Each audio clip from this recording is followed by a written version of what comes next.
Hello everyone, my name is Aaron Christensen. This is Horror 101 with Dr. AC, celebrating classic horror throughout history with new episodes every Friday night. The early 1980s were a golden age for horror, and by 1981, the slasher subgenre had already exploded into a full-blown phenomenon, with producers and filmmakers eager to capitalize on the success of Halloween and Friday the 13th. While horror sequels weren't a new concept, Friday the 13th Part 2 introduced Jason Voorhees as a full-fledged killer, creating a genre icon before our very eyes. And Halloween 2 picked up immediately where the 1978 original left off, both pushing their respective series toward more explicit violence and expanding their internal mythologies with impressive box office results. Clearly, audiences wanted more of Jason and Michael, and more they would get. But there were also plenty of one-offs, such as My Bloody Valentine cashing in on the holiday-themed horror concept with its distinctive mining town setting, creative kills, and Canadian vibe, while the Funhouse showed what scrappy horror icon Tobe Hooper could do with a bigger budget, blending his trademark gritty atmosphere with carnival nightmare aesthetic flourishes. Following suit, bathing and otherwise, of the original Friday the 13th, other films leaned into summer camp terror. The Burning stands out, thanks to Tom Savini's memorable raft massacre effects, as well as an early showcase for several future Hollywood titans, on screen and off. Deeper in the woods, Jeff Lieberman's Just Before Dawn offered an atmospheric, Deliverance-style horror spin on the ever-codifying slasher conventions. On the higher educational side of things, Happy Birthday to Me delivers a dense psychological story set in an elite prep school, while Hell Night blends gothic vibes with slasher tropes, with several heaping dollops of Linda Blair added to the mix. The Prowler offers a period wartime backstory that leads to a modern-day whodunit, but the likely reason for its many fans are the stunning gore effects, once again served up by Tom Savini. Meanwhile, Romano Scavolini's Nightmare, also known as Nightmares and a Damaged Brain, dives headfirst into rough and raw exploitation sleaze surrounding an escaped psychotic patient, showcasing unnerving flashbacks, hallucinations, murder sequences, and family dysfunction of the highest order. So let's head back 45 years to a time of body counts, masked killers, outrageous offings, eerie atmosphere, endlessly quotable dialogue, and filmmakers throwing it all at the screen to see what would stick. From polished studio sequels to scrappy independent shockers, we're splashing back into 1981, remembering just how much fun the slasher boom could be. It's time to dive deep and slash deep and stab deep into 1981. We're talking about the slashers of that year. And we have a massive roster of films to get through, and we have an incredible panel to chat about them with me. Let's bring everybody in, and let's say hello to Adam Rokov. Hi, guys. Happy to be here. Fraser Coffeen. Hi, good to be here. Freddie Young. Hi, happy to be here, and I hate Halloween too. Colleen Carney Hefner. Hey, everybody. Nice to be here. And rounding out the panel, Art Ettinger. Hi. And we're going to be chatting about a slew of slashers from 1981, starting off with Friday the 13th, Part 2, Halloween 2, My Bloody Valentine, The Funhouse, The Burning, Happy Birthday to Me, Hell Night, The Prowler, Nightmare, and Just Before Dawn. And we'll be talking spoilers for all of those 45-year-old movies, so everybody just relax and enjoy yourselves. Thanks for coming on the show, and welcome. So pretty much everybody on this panel, with the exception of Colleen, thank you for coming in. Colleen, this is your first time on the show. Yes, thank you so much. Wow. Welcome. Everybody was here for our panel on the slashers of 1980. And we thought, you know what, let's come back and let's get the gang back together, because 1981 is really when the slashers came into full flower. The success of Friday the 13th certainly had a lot to do with that. But I think also the success of a lot of those movies from 1980 had a lot to do with it. People are like, hey, this is a thing you can do. It's a way to make money. It's a way for young filmmakers to get started. And so we had a slew of them. The big ones that came back in 1981 was our first sequel to the Friday the 13th franchise, and that was Friday the 13th Part 2. That was directed by Steve Miner and written by Ron Kurz, and it introduces the legend of Jason as Jason, actually an actual character. Adam, you wrote your book, Going to Pieces. We were talking offline. That was almost 25 years ago, which seems crazy. You and I talked about the fact that Friday the 13th, part 2 is what, in your opinion, the best of the bunch, at least that early 8. Do you still hold that opinion to be true? I do. And it's the one out of all of these movies that I've seen the most. My esteem for it really grows all the time.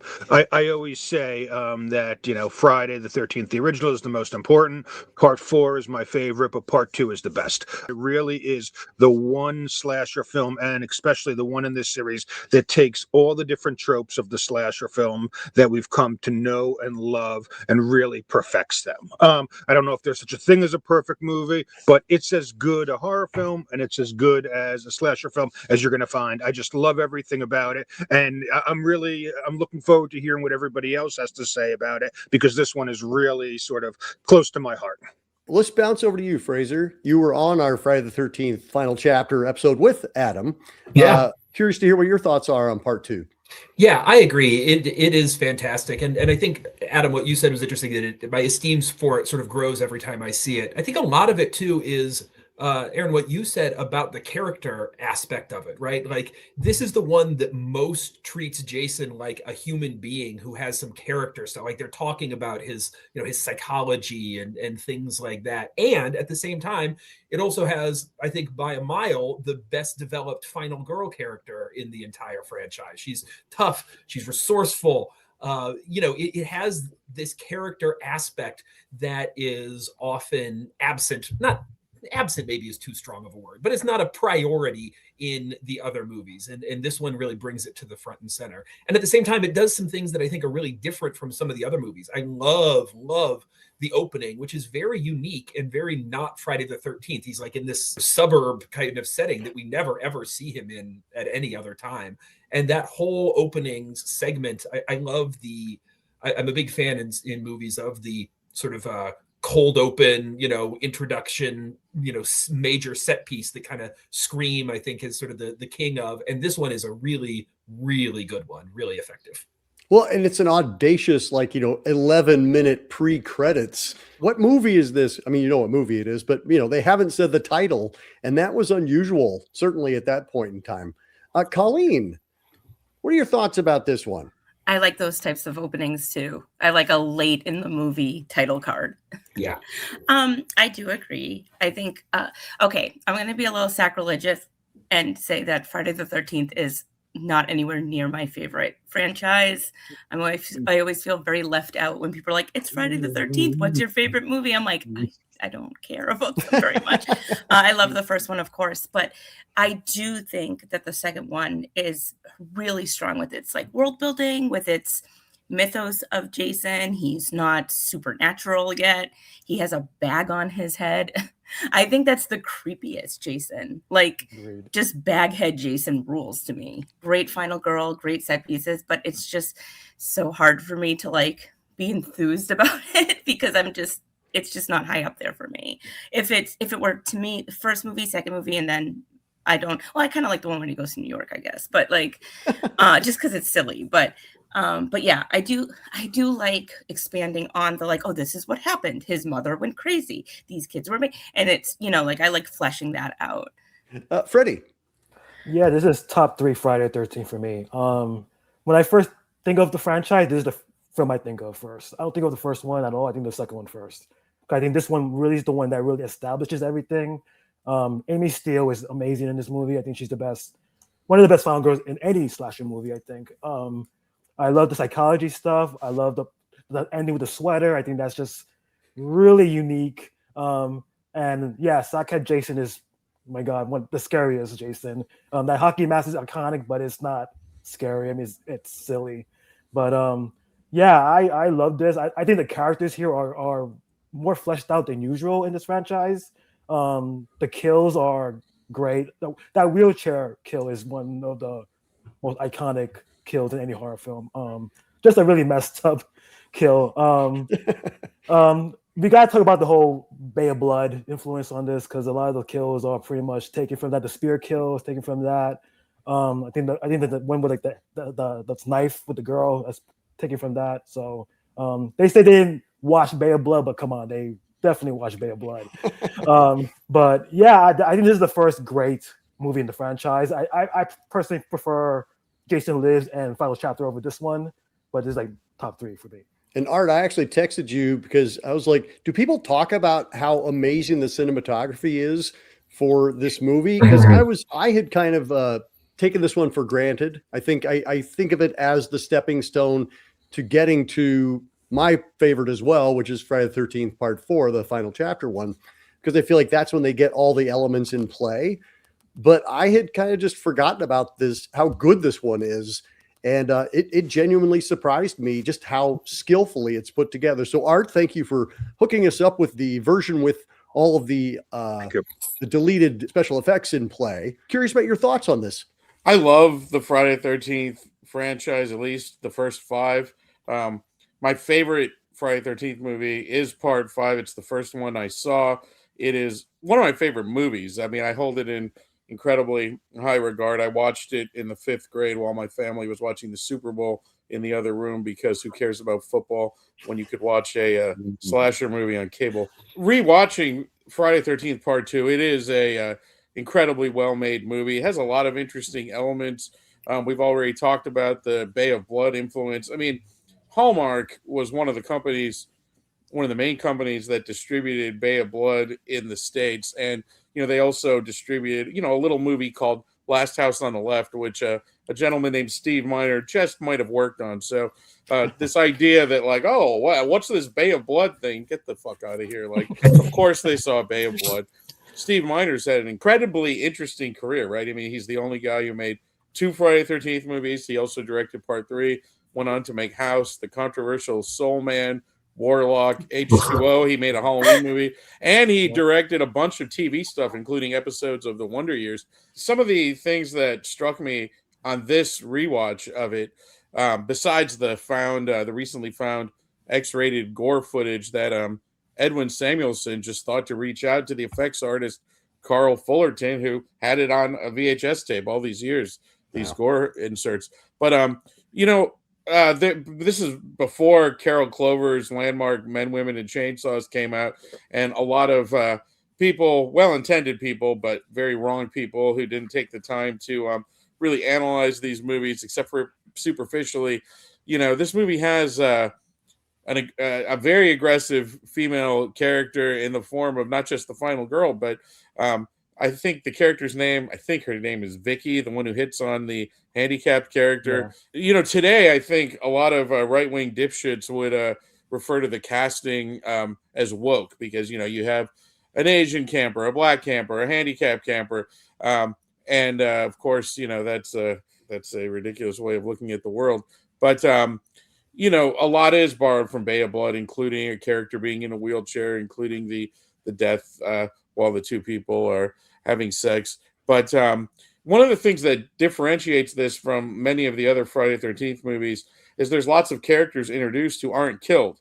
They all go to this bar and then suddenly they're not killed. As the series went on, they would introduce characters just to kill them. So that's different. Yeah, I also think that it does have sort of like more production than a lot of the other movies in the franchise, from that opening scene to also that bar scene is sort of like a big scene for not just for a Friday the 13th movie, but for a slasher movie of its time. But I think it holds up really well. I think, I always cringe. I'm very opinionated, of course, in my ranking of the Friday the 13th movies, and we can all debate them. And I think a lot of it probably has to do with how old we were when we saw them. For me, all of the first 5 are incredible films. And this rewatch was, the movie holds up. It really does. And Amy Steele is one of the finest final girls. I like that, she's a bleeding heart.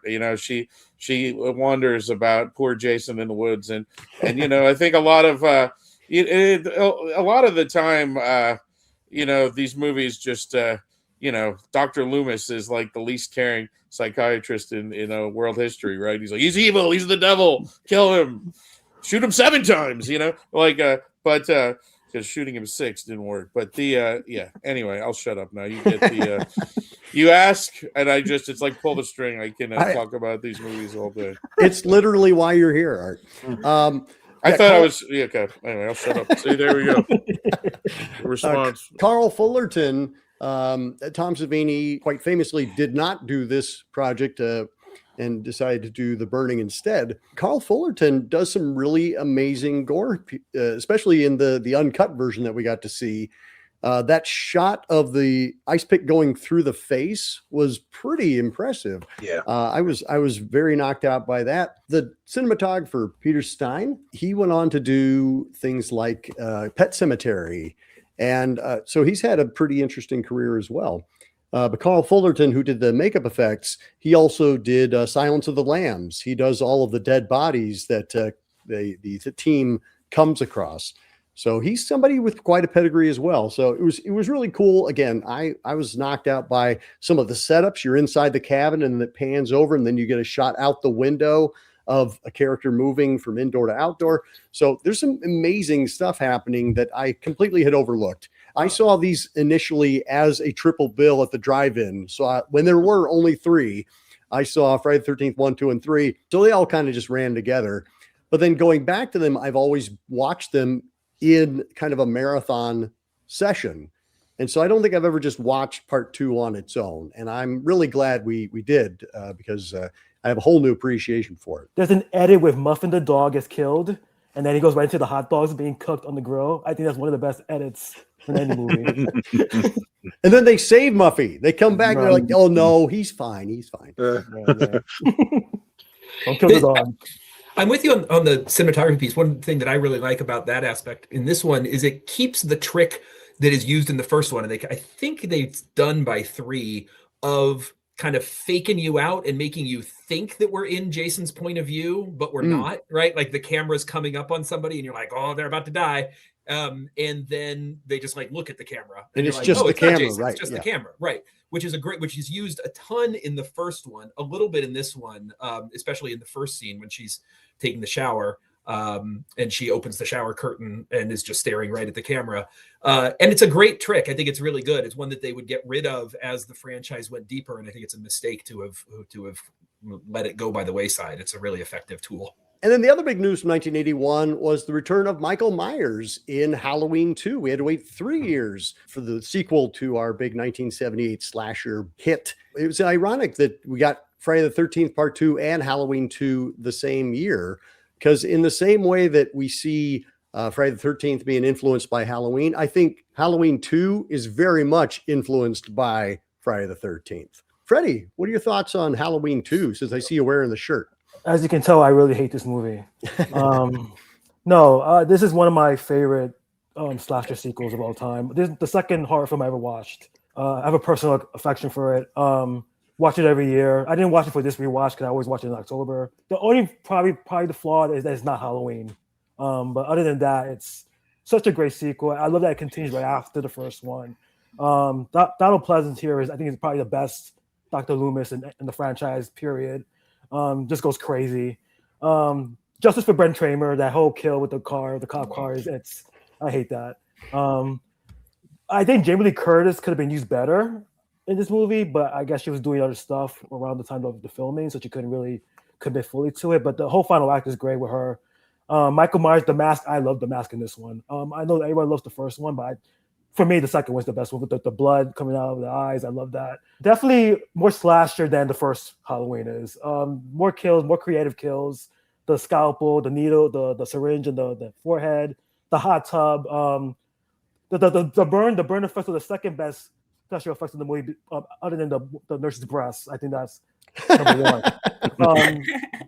Always engraved in my mind when I first saw it. I was like, wow, okay. I really love this movie. I think Dick Warlock, maybe a little too robotic as Michael Myers at times, but I still think it's kind of creepy. The hospital, I still have fear of hospitals because of this movie.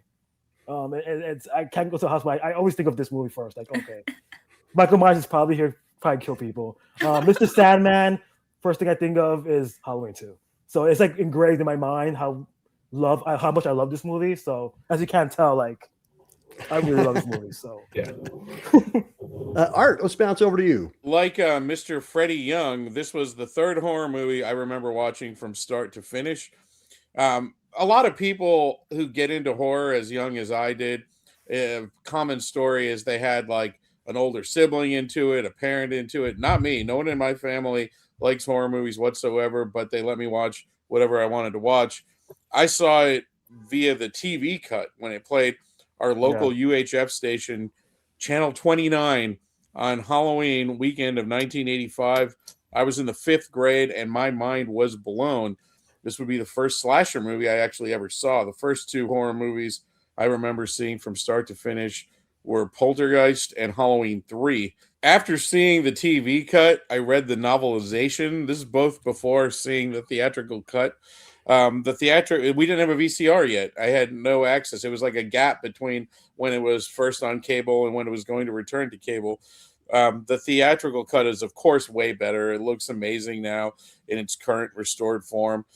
Rick Rosenthal, I think, really is a quite good director. He went on to direct Bad Boys, Ruskies, not a good movie, but a memorable movie, The Birds 2, and, of course, Halloween Resurrection, which is really, I think, unfairly maligned by I think a lot of horror fairly fans maligned. Fairly maligned. Thank you. Well, this is what Art Ettinger has to say. If you could give me one moment. I mean, I think I think a lot of racist horror fans were just pissed that Busta Rhymes got his own Halloween film. It was not about Busta Rhymes. I challenge anyone to point out anything in the most recent Halloween trilogy as exciting as the fight between Jamie Lee and Michael Myers on the roof of the hospital at the beginning of Halloween 8. It's an amazing sequence. It's like a standout sequence in the series. The fight between them in the hospital at the start of that movie is so stylish, so good. I do think that a lot of people are just dicks about that movie. Not that it's a personal favorite, because that would be ridiculous,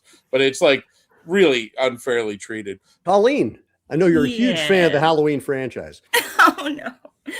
Okay, I'm not trying to be contrarian. Like, I'm not. And I always we got 8 other movies to get through. I know, and I like them so much more. But when whenever I have to say, like, I'm not really big on Halloween, I'm not really big on Friday the 13th, people look at me like I'm like, it's like, what? And I'm like, I don't know. And here's the thing, I got into horror movies really late in life, like in terms of probably this crowd and most crowds. Most crowds are like, I saw it when I saw these things when I was 5 and I was hooked. I was terrified of everything growing up. I was afraid of Garbage Pail Kids. So I did not get into horror movies until I was much older and wanted to impress a boy I liked who loved horror movies. So I was like, yeah, I love those. I rented a bunch so I could talk to him about it. So Halloween is difficult for me, I think, because I started with Halloween 6. I went to see it in the theaters. I was in like grade school with my friend, and I was like, I don't know what's going on at all. To be fair, I still don't. But so for Halloween, I've had to kind of. Oh, no one has to chime in about how bad Halloween 6 is. We're gonna get there. Resurrection. Everybody's got a resurrection. She's not saying Halloween 6 is good. No.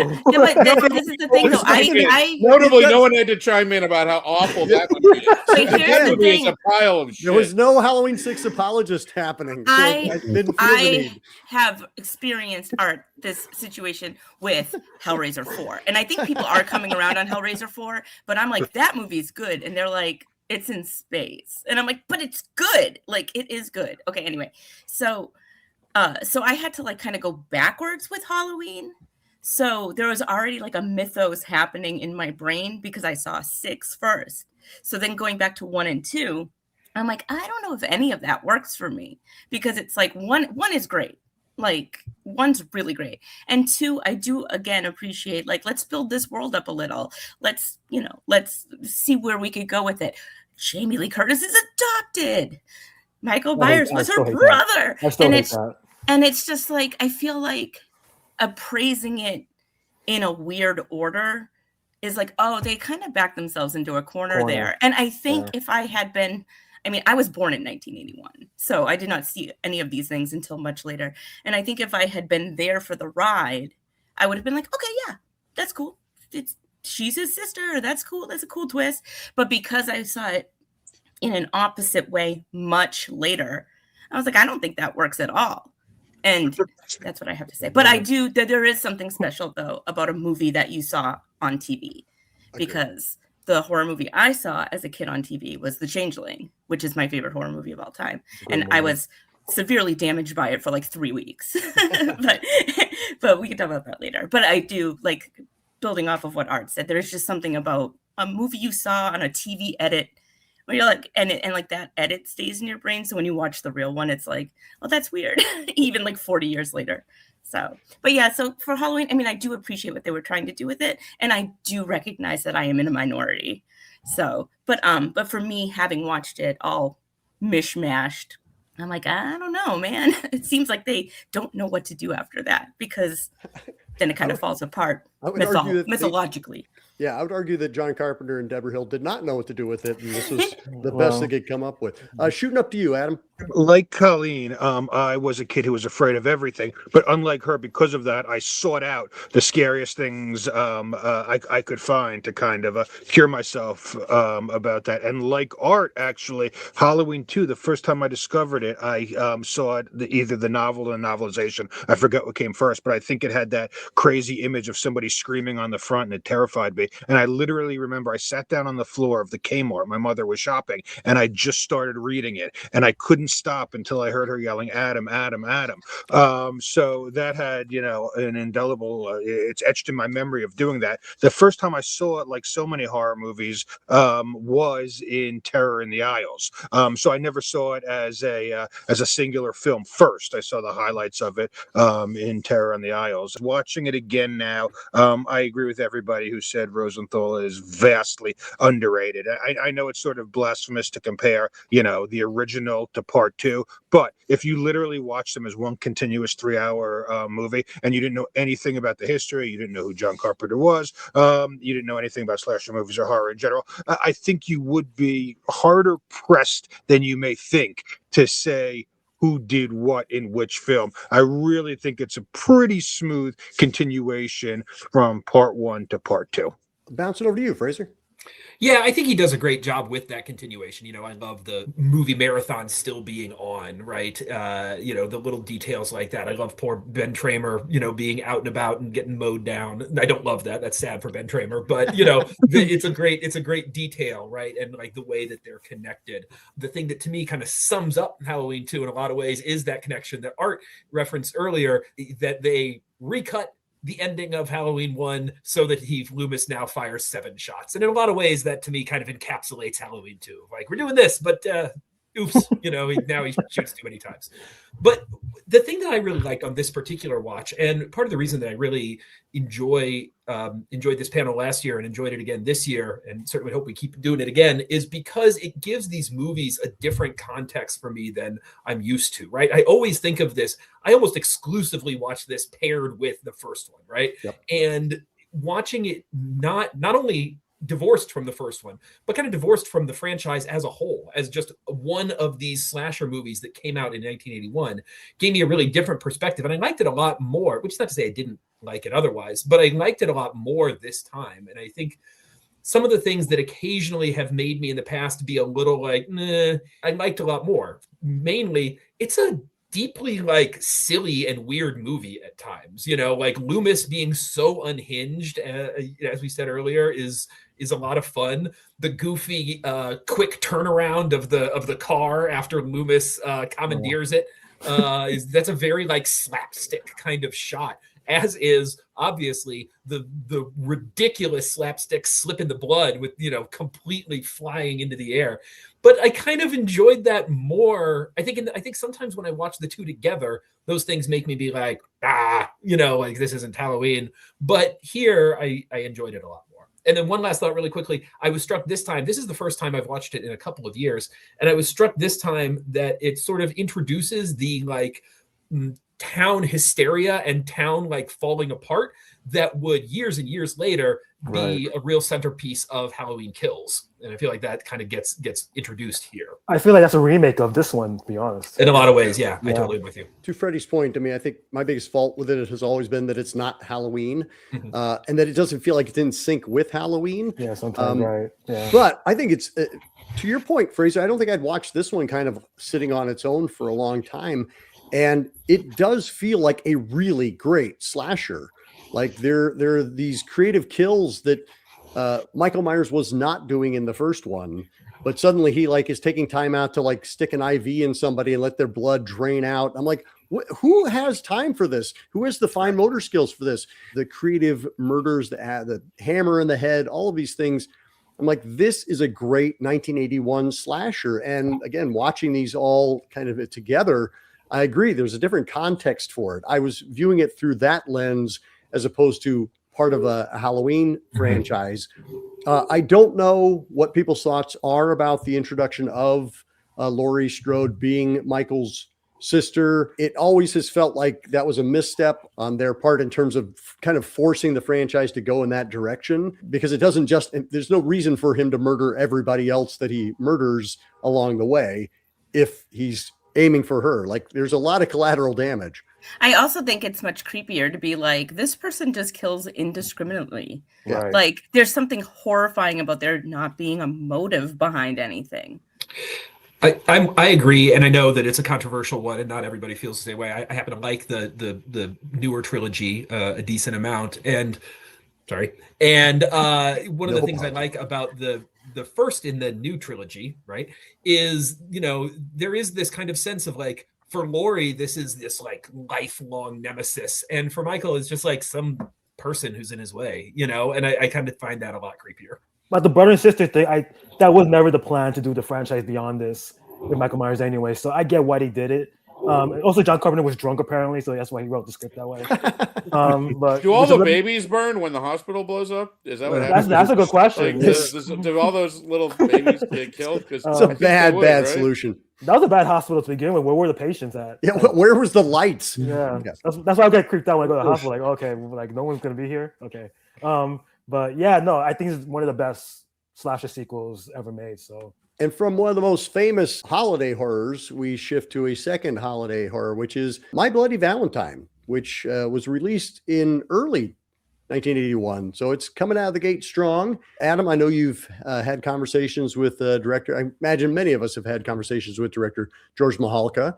And there was a lot of, pardon the expression, bad blood over the fact that so many of those gore scenes were cut out of the initial release. And when you watch it with all of the gore scenes intact, it becomes pretty much a different movie.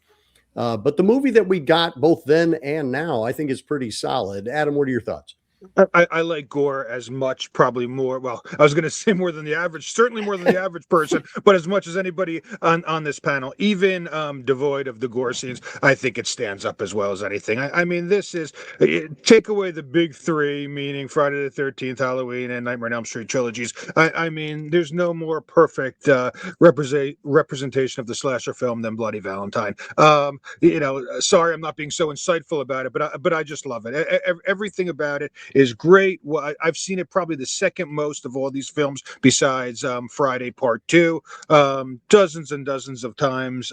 The one thing that struck me this time, and so other people can talk about, you know, the gorgeous cinematography, the score, all that, but, you know, watching it as a kid for the first time, I was probably 7 or 8 years old, and you look at these people and I thought, oh my God, these are, you know, these adults are so old. This is what I'm going to be doing when I'm their age. And now watching it as a 50-year-old guy and seeing, you know, these, I guess they're kids, but they're kind of young adults acting goofy with the air horn and stuff. And the one thing that struck me this time, and again, it's not such insightful criticism, but the fact that these are grown-up people and all they want to do is, you know, have sex and drink, which is great, but they could go back to their own house and do this. There's no reason that they have to go into the mine, probably the most you know inconvenient place to have sex and party that you could think of. So that struck me as being ironic and funny. You've never had sex in a weird spot just to do it? Like maybe the bedroom's a little annoying. The fifth, but I will say never a mine. That's okay, the only that's thing I'll say. Totally never fair. A mine. Colleen, since you got the talking stick, what are your thoughts on this one? I do like this movie, so I'm not going to say I don't. But what's funny is, well, thank God. I always this would be a very long panel. I swear I like these movies. I like these other movies. But what's so funny about this though is I always forget about it. I do, and like then Valentine's Day rolls around, everyone starts talking about it, and I'm like, oh yeah, that is a pretty good movie. And then I don't watch it, and I never think about it again. And I don't know why, because it is beautiful to look at. The kills are great. This has, I was talking to a friend last night about this. This has like such good, like, it's like, here's the town and here's the people in the town. And it's this little, like, kind of secluded world that we're in where it's like, oh, it's this thing. And then the killer has this awesome mask and it's so iconic. And I don't know why it just doesn't stick in my head. And then, later when we talk about the Prowler, it's like, this is very similar, but My Bloody Valentine is much better, in my opinion. So it's just so funny because I don't understand what it is about the movie that just doesn't stick with me. But I did appreciate watching it again because it's been a really long time since I saw it. And I did have a friend that was like obsessed with it and made me watch it a lot as like as in our younger years, probably when people were trying to bone in minds. There's nothing worse than watching a movie and realizing like, oh, I'm older than the people that are in this movie now. Like when you watched it as a kid and you're like, yeah, cool. Being a young adult's cool. Just like, ugh. But yeah, I mean, it looks great. It's very competently made and it's very fun. And I just don't understand. And I love Valentine's Day. So that's like another thing. Why does this not stick with me? I don't know. I don't know what it is. It was fun this year because I hadn't noticed before that in the movie, there's a Friday the 13th. Like it starts on Thursday the 12th, and then it gets to Friday the 13th. And then it's Saturday is February 14th. And I was like, and that happened this year as I was watching it. So I got to watch it on the actual day. Freddie, what are your thoughts on this one? Yeah, this one was a film that grew on me. As a kid, I wasn't like the biggest fan of this. I saw the cut version, obviously. When I saw the uncut version, I was like, okay, I get why people really enjoy this movie. Yeah, like you said, the film looks great. It's very Canadian. I love that. The killer, the coal miner outfit is just scary as hell. Like the pickaxe, all that stuff, that's like creepy as hell. I love that the actors look normal. They don't like Hollywood actors. You just see them as regular people. And it's like a slice of life in this little town they're in, which I really enjoy. The kills, I love the heart in the chocolate box. I think that's just an iconic image of any slasher. It's funny because you watch it, you go, yeah, these adults should be like more responsible and probably working or doing something. Instead, they just want to go to a mine and just have sex. I mean, I had that same way with the Funhouse also, when the kids went to the Funhouse. I was like, really, are we gonna do this? Like, just do it in your car. Yeah, just a really underrated slasher, I think. I think what Colleen was saying, like, people don't really talk about this one. They talk about more Valentine, the 2001 film, which is a much inferior film than this. And I also enjoyed the remake, the 3D remake. I think it's also a very good movie. I thought they did justice to the original. So, agreed. Yeah. Jumping over to you, Art. So I talked a little bit about this on the 1980 slasher episode. A lot of the time, I think people think of slasher movies as an American phenomenon. Really, it was a North American phenomenon. And the Canadian tax shelter era of film production led to a lot of the most successful slasher movies. Movies like this, movies like Happy Birthday to Me, Prom Night, quite a few. As Freddie said, is a very, very Canadian movie. I don't have a ton to add about this movie. It's never been a personal favorite of mine. I do think that it's enhanced by the found gore footage. I like the slow burn of first we got like the low res gore footage, and then they found the negatives to the gore footage, and it was just sort of like this like epic adventure to get to like the. But I had the pleasure of co-hosting at Cinema Wasteland in October of 2018 a reunion panel with George Mihalka, Peter Cowper, Jim Murchison, Thomas Kovacs, Helene Udy, Lori Hallier, and Rob Stein, a pretty big assemblage of the people involved. And my top recommendation to anybody who's a big fan of this movie is, if they haven't yet, they need to watch Pinball Summer, also known as Pickup Summer.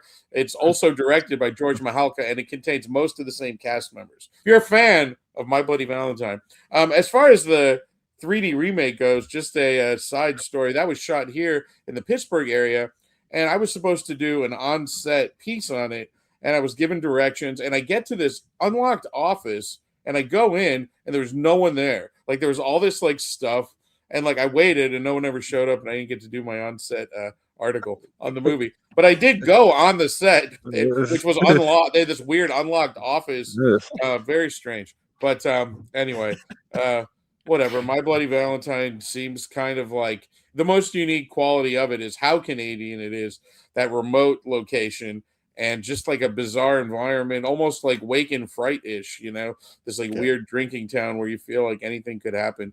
But as far as why have sex in the mine, I think what Colleen said, it's like the excitement of like you could be walked in on. I don't know who you could be walked in on in a mine, but anyway, Miners. Miners. Yeah, the minor guy. Fraser. My first note that I have in my notebook for this was, how old are these people? And that is a real mystery of this. I do not grasp what age the movie wants us to believe that these characters are. I'm not 100% sure. I think this is a really good movie. I think it's quite good. I do think it gets a little lost in the shuffle of how many really good movies there are that we're going to talk about on this panel. So sometimes it's easy to forget about it. But, the Killer Look, as has been said, is great. And I think it's important to note that it predates the hockey mask. So I think it is sort of, really kind of this and the Prowler together are kind of in a lot of ways laying the groundwork for like this real full iconic image idea. Colleen talked about the town. I think that's, to me, my favorite aspect of it is how kind of lived in this place is. The mine is such a unique setting. It's sort of like taking Friday the 13th and replacing the camp with a mine, which is, I think, really fascinating. And it's got it has these like interesting characters and these interesting dynamics. This love triangle thing is really intriguing.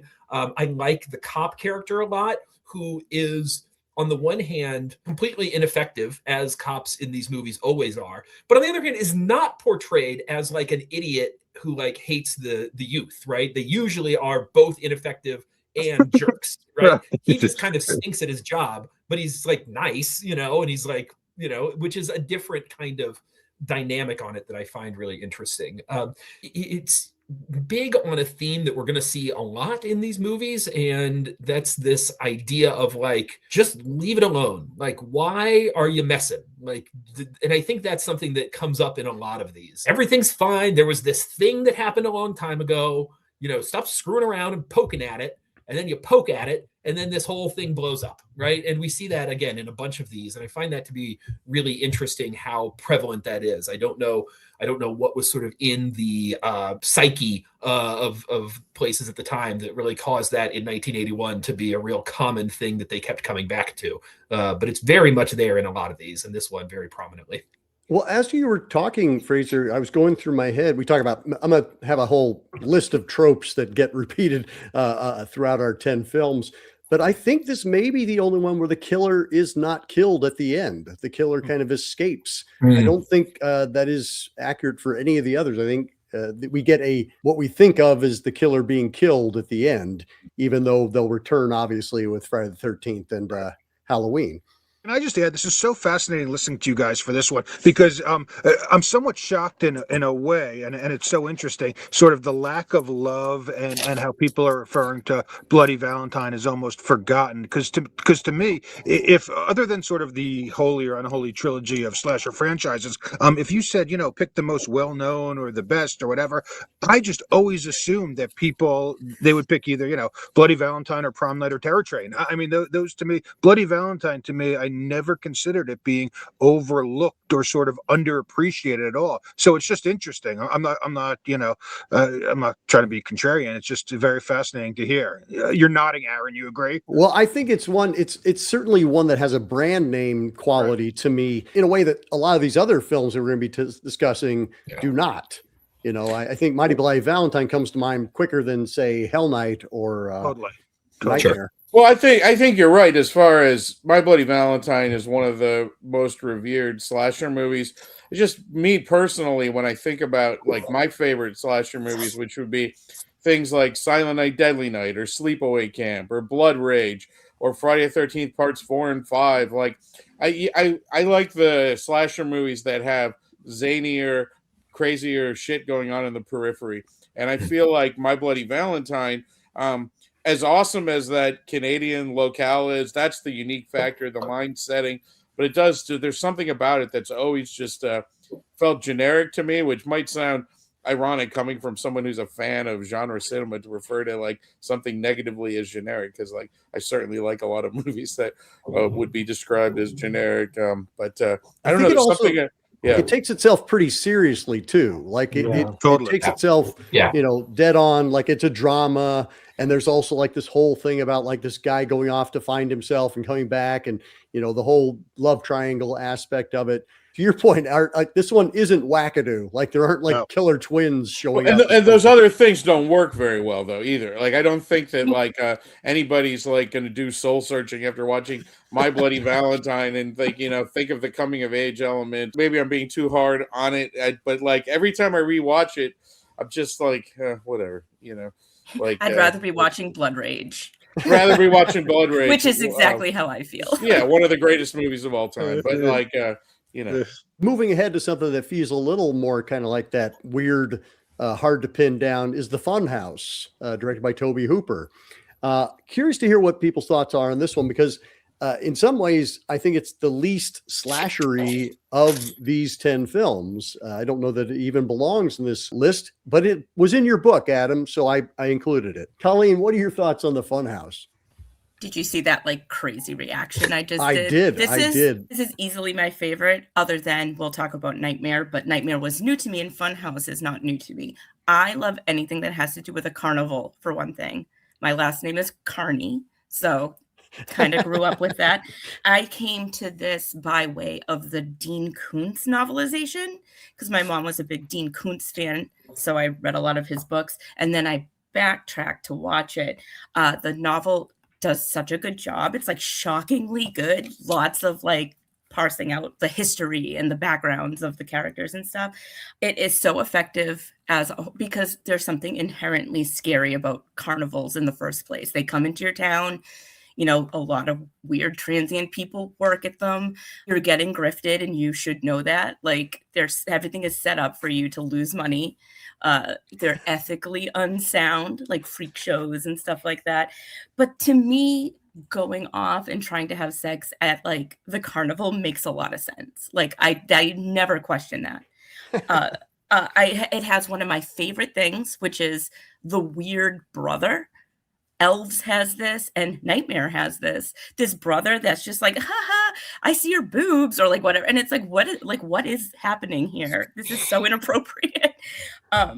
It has so many like horrifying moments that I genuinely think are not, it's a campy movie, but I think they're presented as like not camp. Like when she sees her father like looking for her and she's screaming daddy daddy and he drives away, like the horror of like seeing your parent who's supposed to protect you and they can't hear you and then they just go away, like to me that just is so horrifying. Especially I have 2 kids, so I'm always like woo, and like I don't know, there's just something about that scene that like actually eats me up a little. And then the horror of here's this scary thing and I'm like offering my body to it to like get myself out of this situation. Like to me, that's horrifying on like lots of levels that we don't have time for. The makeup is awesome. Gunther rules. He looks awesome. Just all of it. Like the off-puttingness of a local carnival is what I wrote down. I love the Funhouse, and actually I was going to wear my shirt, but I couldn't find it. I love this movie so much, and it's something I watch. Like I almost didn't have to rewatch it, but I did just so I could write notes. But I was just like, this is my all-time fave out of this set of movies. I think it's great. He did a great job. I think this is one of his like absolute best movies. Jumping up to you, Fraser. Yeah, I'm glad you mentioned Tobe at the end there. I was thinking a lot during this about, it was not all that long ago that we did the Life Force panel. And one of the things that we talked about on that show was the way that Tobe will kind of always come up with a way to make you a little bit uncomfortable. And he's got a lot of different ways to do it. Like it's not the same way that you're going to feel uncomfortable in all of his movies, but there's going to be some discomfort. And this is this much is that. There's a lot of discomfort in there. The real slow burn at the beginning. It takes a long time, but I'm never bored, because I'm fine. Just them hanging out at the carnival, even before anything like bad happens, is already really creepy, right? Like with Kevin Conway as all 3 of the Barkers, that's like adds this extra, just like, what is going on here? Like all the like unsavory people who are there. It just feels... It feels very uncomfortable, which is really exciting and cool. I think of it as a really interesting midway point in the Tobe Hooper arc from Texas Chainsaw to Poltergeist, right? This feels like a real kind of halfway point, right? Where it retains a lot of the a lot of the real like gritty like of Texas Chainsaw, but also is starting to lean into more of the like Spielbergy kind of, look and wonder that you're going to get in Poltergeist, right? It's kind of this, it sits in the middle there, which I really, really like a lot. Two of my favorite little things from it that I'll say is one, I love the kind of opening, as I've already said, I'm a sucker for the opening scene bits. And I love the one here that is, the fake out murder of the sister. And like, I feel like it's like made for the six of us and other people who like that kind of thing, right? That it starts with an absolute giallo black glove, right? And then it puts on the mask absolutely like the beginning of Halloween, and then like lifts shots from the Psycho shower piece, and like to just be like, yep, this, this, this, it's just such a cool way to go about things. And my last thing that I really loved about it, I love there's a very, very small bit, and I wish, if I have a complaint, it's that I wish that this was in there more. I love the bit with William Finley as the magician, his little sequence there. I feel like only Tobe Hooper and Brian De Palma understand how brilliant William Finley is. I do not understand why they're the only directors that seem to grasp that man should be in like every movie ever, but I'm glad that at least they do. Most of you have already touched on the things that I would say. I mean, it's interesting to think of where this movie fits in Tobe Hooper's oeuvre. When I first looked at the list of movies you wanted to discuss here, I have to admit that this one stood out to me as the Funhouse is a slasher movie, but it would be super hypocritical of me, who I always cringe when people want to say, this isn't a horror movie, that isn't a horror movie. Right. It's a horror movie if you say it's a horror movie. And this movie is certainly a slasher era movie. And so because it came out at the height of the slasher period, I think it warrants that designation. But I'm not going to quibble over someone wanting to call something a slasher movie. We talked about the effects. Rick Baker, of course, the effects artist. But yeah, it's interesting to think about just backing up. Like the term slasher, it already existed when I started watching horror movies. Like some of the newer lazy journalist terms that I cringe at, terms like torture porn or body horror even. Don't say body horror when you mean influenced by Cronenberg. Give the man some creds. Hey, this movie's influenced by David Cronenberg. Not like, oh, body horror. Fuck you. It's a Cronenberg-influenced movie. Like, body horror is like a lazy journalist, like, follower, like, oh, I'm going to use the same term that this last person used. Same thing with torture porn. And maybe slasher had a bit of that in it, On the other hand, it's such an identifiable concept. It's such an identifiable era, and the term already existed when I started watching these movies. So for whatever reason, that term doesn't bother me. And designating anything horror almost in this time period, just because it was the slasher era, I think is fair. Also, I've been on episodes of this with all of you before, except for Colleen, and I think we're going to get along, Colleen, because you shouted out Elves, and Elves is pure movie magic. And definitely a movie that deserves more fandom. It has some, and it's growing, but someday people will be discussing. I think I am the singular like drive behind the Elves resurfacing. Every time I run into the Severin or the Vinegar Syndrome guys, I'm like, when are you doing Elves? And when are you letting me do everything for it? And I will do it for free because I love that movie so much. We ran a comic strip in Ultraviolet magazine that Kate Hutchinson did about the movie Elves. She drew an Elves comic strip, and it definitely it has its fans and followers. And bring it back if you can help make that happen. Hell yes, because it needs to be more seen. But yeah, the Funhouse was fun to revisit, and just that opening scene we were all just talking about. That helps give it the slasher designation as well. That girl is really young looking, and I didn't remember it that way. And then I'm watching it now, and I'm like, oh shit! Like okay. Elizabeth Barrage, who would show up 3 years later in Amadeus as Mozart's wife, and I was like, wait, she did a slasher? That's nuts. Before the Funhouse, Last House on Dead End Street was originally released as the Funhouse theatrically, and as a collector of that movie, what a nightmare! All the Tobe Hooper stuff that pops up when I'm looking for Funhouse memorabilia. I'm done talking now for real. I watched Amadeus last night with my husband randomly, so that's very funny you brought that up. But I was like, wait a second, why do I know this girl? So. I had a lot to say, but both Fraser and Colleen said it better than I could, and I agree with everything they both said. Couple things real quick. Seeing it in 4K, it's unbelievable. It's such a gorgeously shot film with all the garish colors and everything like that.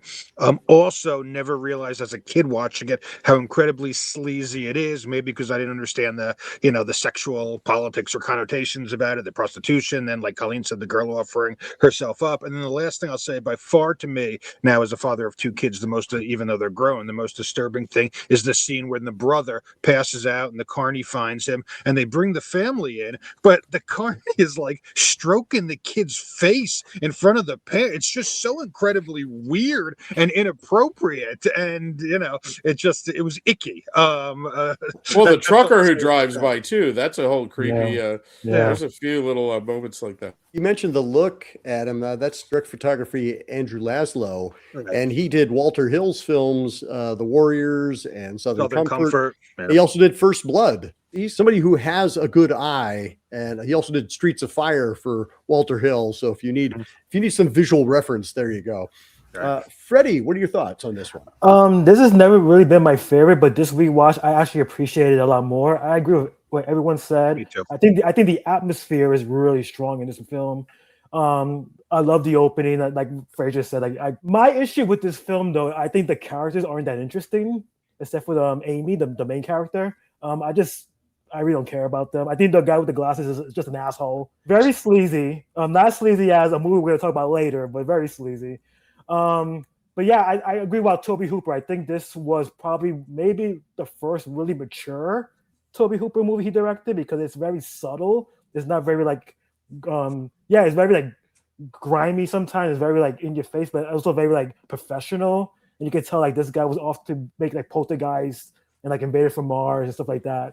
Yeah, I think this is a film that slasher fans should watch. I've never been a carnival guy; it's never been my thing, so it doesn't really appeal to me on that level. I'm from the city, so that really doesn't really appeal to me. But I understand why Colleen loves it so much, and I appreciate that she does. But yeah, I think this is one of his Tobe Hooper's probably better films that he's done. Definitely memorable. I think the Killer Gunther is just a memorable looking creature in itself. Like, it's just like you look at that and go, oh, okay, I'm never gonna forget that face. Well, let's dive ahead to another summer camp classic, The Burning, 1981. Oh, I look at all the clapping. Fraser, go ahead and kick us off.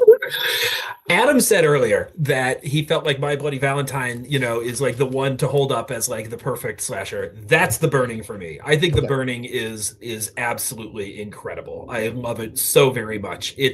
We talked about, earlier about like, Friday the 13th part 4 is where like all the pieces kind of come together. I feel like this kind of has the pieces basically coming together, 2 years prior to that. It's so good, so well done.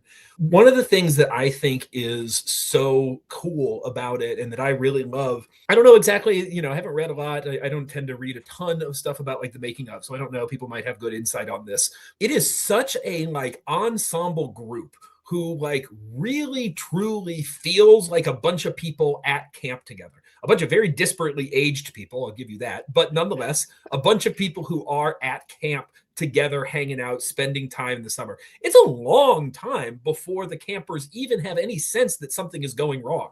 It's like half the movie is basically meatballs, like just like shooting people in the butt with like, with a slingshot and like, being silly and stuff like that. And I love that stuff. And you've got some great characters in there. You got Fisher Steve and actors. You got Fisher Stevens doing great things.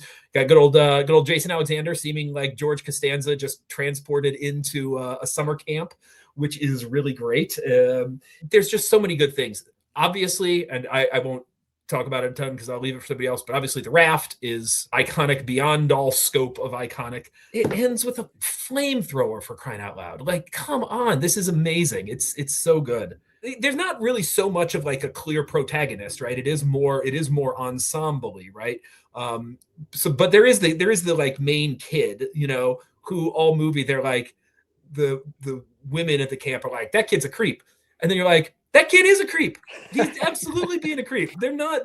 He's most of the time that kid is being picked on unfairly, right? He is not being picked on unfairly. He is a creep and like deserves to be picked on by the other kids at this camp. Throw that out there.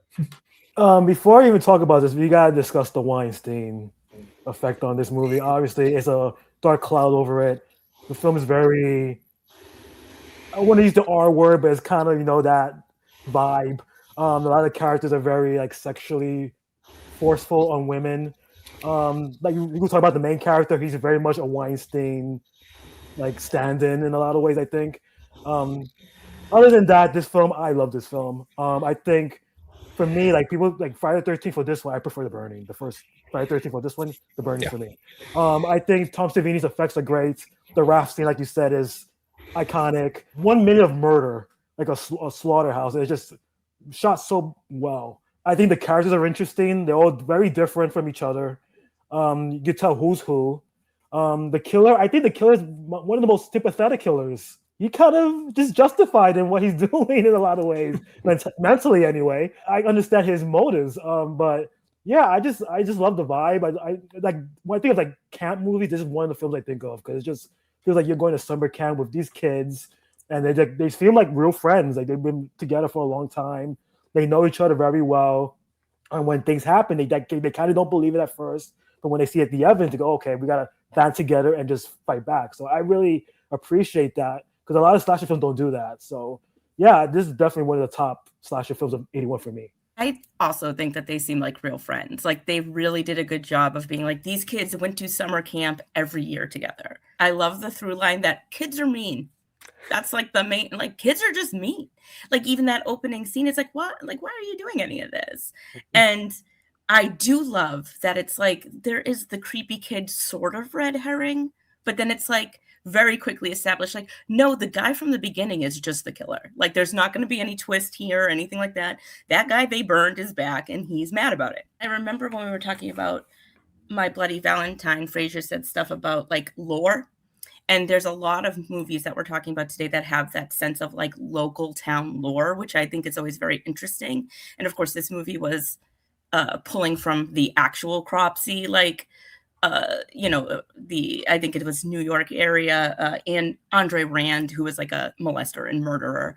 And there was a documentary about it, but that local lore kind of bleeding into this movie is very interesting to me. Like the fictionalization of a real local legend. The canoe scene, like that, the raft scene is very iconic, but like another movie we'll talk about later, I'm like, how is the killer doing this? Like, he's in a canoe. Those are not sturdy. Like, what is he standing on? He's in like deep water. It's very funny to me. And I also really like, I love seeing Jason Alexander being like not neurotic. Like, he's actually kind of supportive of everybody. He's like, they're great swimmers. They can do it. And I'm just like, it's kind of sweet to see. But I had, my husband and I had this like one-off joke of like, there's the scenes in like the cafeteria and it is like a strange range of children, though I think there are camps like that. I never went to summer camp, but I'm like, what are those other kids experiencing? Like, all these people are getting picked up and they're just like picked off and they're like eating their like meatloaf or whatever. I'm like, I'd love to see like a short of like all these killings in the background, but it's just like the regular kids. Life just, going like, on. Yeah, and they're just like having a great time at camp while somebody's slaughtering everybody in the background. I think that that concept is very funny, so nobody steal it from me. Out of this group and even in general, it's a great horror movie. I love it very much.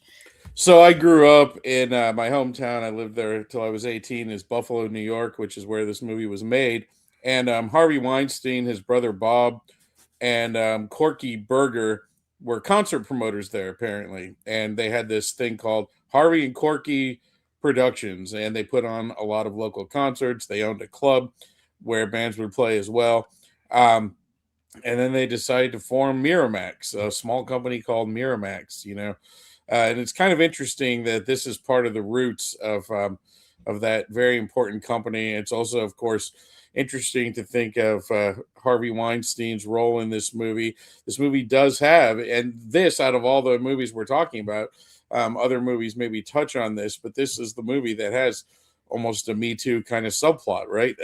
So it's sort of interesting to think about in light of the what ended up happening to Mr. Weinstein later on. That word choice was definitely chosen on purpose. But the movie was shot in Western New York. According to the closing credits, it says it was shot exclusively in Western New York. However, there are some shots of 42nd Street in the beginning. Those are actual 42nd Street movie theaters that you see. Savini did the effects on at least, I think, 3 of the movies that we're talking about here today. Yep. And he really was like the man at this time period. He still is outstanding. And that's what makes this movie, I think. I never did feel like this was as strong of a slasher as some of those that I mentioned previously. But man, is it a wonderful effects showcase. It didn't originally get released that way. And I remember when I first saw those scenes on a bootleg from a Japanese Laserdisc or something, in my mind was, oh, okay, this is a different movie than I thought it was. But again, not to keep telling my own war stories, but I got to co-host a panel with some of the cast members at Chiller Theater with Louis Paul was the co-host. He used to run the Q&As at Chiller. And we had Lee Ayers, Bonnie Drosky, Shelley Bruce, Larry Joshua, Brian Matthews, and Lou David, a pretty big chunk of the people who were in the movie. And they definitely seemed to have a good time. I think the chemistry shows on screen. We haven't talked about the movie posters of these movies. Most of these movies have outstanding movie posters. Maybe an exception to that would be the original, not the second version, but like the original Friday 13th Part 2 poster, which is like text only, which is kind of a bummer. Later, we had the Axe poster. It's a very important movie historically, even if only for where it fits in the history of Miramax, which is one of the most important film studios in the history of film. So anyway, that's Art Ettinger on The Burning. I'm done. Up to you, Adam. What Art said at the end is a good segue because he was talking about a little bit of the promotion. And going back to what Fraser said, the only reason The Burning to me isn't sort of in, and I'm not talking about quality or stylistically, in the top tier of slasher films like Terror Train, Prom Night, and Bloody Valentine, is because it didn't have the marketing that these other films did. I mean, I remember these films literally in '82, the year after they were released, watching them all on cable. Most of them I watched on cable for the first time, and they promoted the hell out of Terror Train and Bloody Valentine. Burning, I didn't even hear about until a couple years later, and I rented it in the video store. So it doesn't suffer for lack of artistry or anything like that. It suffered from lack of distribution and promotion, for sure, because it is what everybody said about the quality of it. I totally agree with. The only thing that always, I don't want to say rubbed me the wrong way because it's an artistic choice and I totally support it, but I never liked it, is this was really one of the first slasher films I'd seen where kids were actually killed. And the other ones set at camp, it's always the counselors, or in Bloody Valentine, the quote-unquote young adults. This one, literally 12, 13, 14-year-old kids were slashed by shears. And as much as I love gore and good kills, that always just, kind of skeeved me out a little bit. So that wasn't what I loved most about it. I rather would have seen the counselors getting killed than the kids. I wonder if Savini was like kind of going, he. I wonder, like if that was a fun kind of forbidden fruit for him or any of the filmmakers for that matter. Because I agree, it is unconventional, but this is horror. And what are we trying to do? Push buttons. I like the way you put it, Fraser, that like it's first part of this movie does just feel like a camp movie. And then suddenly people just start getting murdered and they all get murdered at once. I think that's the one, again, not a quibble, but it's certainly distinctive about this movie. Half, if not more, of the body count happens in the space of like 1 minute. Like it all happens on that raft. It's amazing, but then the rest of the movie's kind of parceling out those kills. Yeah, and I think that is I think you're right. It is part of what kind of makes it so effective, the raft part, as maybe it is at the expense of some other things there. And because it's been that kind of camp movie for so long, it's so effective because it comes so out of nowhere, which they amplify really well. Because most of the other there's been a little bit of stuff before, and most of the other ones in the movie are like the kind of standard like Cropsey point of view, and he sneaks up and he kills somebody, and you get no Cropsey point of view there. You get him just leaping up out of nowhere, and that's what is so shocking about it. I love, Colleen, I love your point of like he doesn't fall out of the out of the canoe? And beyond that, has he just been like lying in that Really? canoe for like a couple hours, hoping that they would come by? Like, what's He his just plan? Nosferatu's up to standing position with shears. Yeah, it's amazing. It's great though. It is like, that aside, it is great. Yeah. I'm glad you guys mentioned the marketing materials, because our next movie, Happy Birthday to Me, that is the one I absolutely remember, because you've got that great shish kebab setup on the poster and 6 of the most bizarre murders you'll ever see. Like that, I walked past that so many times on the video rental shelf. I have to say, I wasn't as impressed with the movie, because how could you be with that kind of setup? Yeah, this is one I always watch, usually every other year. My birthday was during this period, end of February, so I watched it on my birthday. This film is an odd one, but I appreciate how odd it is. We'll get to the final act later, but I like the setup of this girl played by Melissa Anderson from the Last House on Little House on the Prairie. Little House on the Prairie. The Last House on the Prairie is a Last movie House- I would definitely like to see that movie. Netflix. If you're watching this, do that. No, yeah, I think her acting in this film is really good. Her playing like almost like a psychologically like troubled teen. I love that it's pretty much like an upper class, lower class kind of story where the mom is just insane. And she has to have this girl go to a rich girl's party just to fit in the community. And that kind of pretty much is the catalyst for everything that happens afterwards. It almost feels like a soap opera to me in a lot of ways, with the dad being away, having this affair. When the characters later we find out is related to the main character, which leads to the ending. So it's very convoluted in that sense, but I kind of like the mystery behind it, because you never know where it's going. And you kind of expect that this one character is going to be the killer, and at the end you go, oh wait, where did this come from? And you're kind of like trying to figure out, kind of go backward, like Memento, like how is this possible? Like, and then some things aren't possible, because it's like there's scenes before that where the main character is obviously the killer, but she's not. So right. It's weird, but I kind of like it because it stands up from the rest of the pack, and it's kind of doing its own thing. And you don't get many birthday slashes either. So I appreciate that as well. I think is this a Canadian film as well? I don't know. Yes, I it think is. It is, right? Yeah, it does have that vibe too. So I appreciate this. It's not my favorite, like my top favorite, but I do like watching it, and I think the acting is very good. I think the characters are very interesting. Like you said, the shish kebab scene is great. The weight lifting scene is very cool.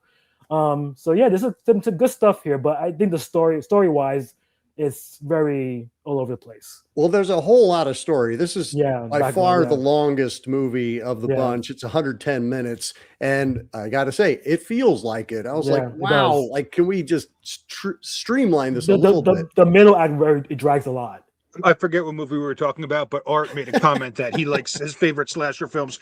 No, I mean, I forget what movie we were talking about when Art said this, but he mentioned that his favorite slasher films were, ones that are a little out there and unique. And that's totally the opposite with me. I like the most conventional slasher films.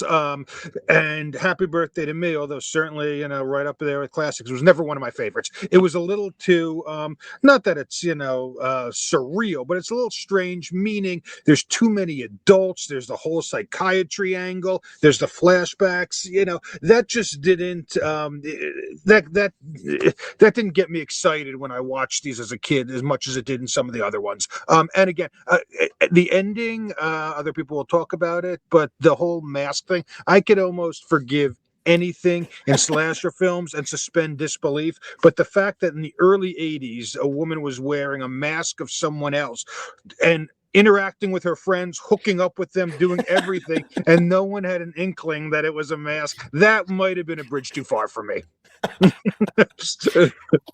It's definitely from the Mission Impossible, world of like, perfect mask. Here we go.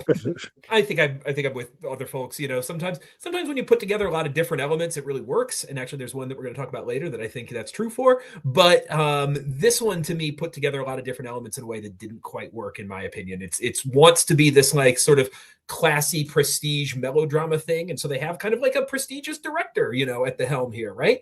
But also it is this kind of like lurid thing where ultimately by the end we have this Italian horror like lurid, like everybody around the table So yeah, I just didn't think quite all of the elements worked together. I'm with you that the masks, kind of crack me up. I love the absurdity of the reveal sequence where we see all the masks, and there's like multiple times in a row that's like, you thought it was me, but I hopped out and put the put the chloroform over her. Like that the protagonist gets chloroformed like 17 times in the course. It's very Scooby-Doo. It's totally it's ridiculous. But one thing that I'll say I thought was really, I will say as a real positive here, I do think it was interesting. Freddie mentioned the different kind of deaths, right? The shish kebab, the weightlifting, the motorcycle. I'd add to that as well. And there's a lot of great deaths and a lot of great gory moments in all of these movies. But for the most part, all of these other ones that we're talking about, it's still like some sort of like sharp weapon cutting somebody, right? And we're still very much in that era of slashers here. And this one is really getting out there into like different kind of stuff and really like thinking about different ways in a way that ultimately I think the genre would go. And this is up to, there could be discussion if this is a good thing or bad thing, but it reminded me a lot more of something like the deaths reminded me a lot more of something like Nightmare on Elm Street 3, where like you're getting like different weird ways, to kind of come up with kills. And this feels a lot earlier to have that happen than I necessarily would have thought. So I think it's a little bit of a pioneer in that regard. That's my thumbs up for it. Adding to the motorcycle thing, I felt it was very like Final Destination. So yeah. I see that this was an influence on a certain level for that series. This movie was released on my 6th birthday, so happy birthday to me. May 15th, 81. I was finishing up kindergarten at the beginning of my long education. Look how education has served me here. There's one of the interesting things about this movie is that Leslie Donaldson, who's in a lot of these tax shelter Canadian horror films, she's in Funeral Home, Deadly Eyes, Curtains. She gets killed like in the very beginning, kind of Scream style. I think that's interesting. Colleen talked about how mean the kids are in The Burning. These people are super cruel in Happy Birthday to Me. They are not friends any of us would want to have. And I like how it's marketed as a body count picture, right? 6 of the most bizarre murders you will ever see. And that poster, very wordy poster, it starts with John will never eat shish kebab again. And then it goes through each of the murders. On the poster, with that iconic artwork, the movie does not live up to that poster. I do think the kills are cool. For a movie that markets itself as a body count movie, right? There's a lot going on. It's not really a body count movie, but those are the best scenes in the movie. One of the mean kids is played by Lisa Langlois, who is the beautiful punk girl in Class of 1984. She's like the every punk rock kid's dream woman is Lisa Langlois. We have a great interview with her in our next issue coming out, and I met her at Chiller in April of 24, and then last April she was at Cinema Wasteland, and I got to co-host with Ken Kitsch a Q&A with her. She talked about this movie shoot. It sounds like they really were just kind of pumping these things out in the tax shelter era, and again, like one of the better known slasher movies comes from Canada, not from Los Angeles or New York. So yeah, kind of a dud in a lot of respects, but I like the absurdity of the mask at the end. It's so stupid, that like, how can you not be like, okay, well, you want to embrace its stupidity, but no, of course it doesn't work. I don't know. I wish this movie was 70 minutes rather than 110. Happy birthday to me. I was turning 6 on May 15th, 81. Just a handful of years later is when I would see all these movies. So. That's wild, Art, because, if My Bloody Valentine came out in early 1981, this movie comes out 3 or 4 months later. It's produced by John Dunning and Andre Link, who did My Bloody Valentine. So these folks were just rolling these out. And when you look at these release dates, Friday the 13th Part 2, May 1st, The Burning, 1 week later, May 8th, 1 week later, Happy Birthday to Me. A lot of horror movies come out now. I'm one of these people, one of these idiots who keeps up with horror and watches there's new horror movies coming out every week today. But that period, it was so prolific that you could be a regular film viewer who goes to the movies all the time and just watch horror movies if you wanted to. And I just because we mentioned him already, J. Lee Thompson is our big Hollywood director, and he was somebody who had done a ton of stuff. Also, we have a Hollywood veteran in Glenn Ford who looks wildly uncomfortable in this movie. Colleen, what are your thoughts on this one? I've been writing down like what everyone's saying because there's so many jumping off points as to like, oh, I could segue there. And I think the best way to segue for me is my daughter is 7. I have a 21-year-old son and a 7-year-old daughter. And when my son was younger, when he was about 8, I did like a horror movie summer school, watched a ton of horror movies with him. She's starting to dip her toes in, and she was actually in the room when I watched this. And when that kill happened with the, because I'm like, it's all fake. Don't worry. When that kill happened with the weight, she went, "Wow, impressive." But this movie, like Fraser said, it does have these outlandish kills, and like everyone else said, the poster, like that shish kebab scene, is not as good as what the poster looks like. Not at all. But I love that first kill, and yes, it is too long. I'm like, this movie's interminable. It should have been done 40 minutes ago. But I love that first kill because I love giallo movies, and it's so like there's the glove and the slice, and it cuts right away, and it's very typical. So then to go from that to like shish kebabbing a person to death is very funny to me. I love that it's basically about the mind-melting perils of elitism. Like how socialite life will, and this is crazy, but it reminds me a lot of the Simpsons episode when Marge finds the like designer outfit and then like becomes a socialite, but she has to keep like changing it, and she like goes insane like trying to keep up with like the Johnsons or whatever. But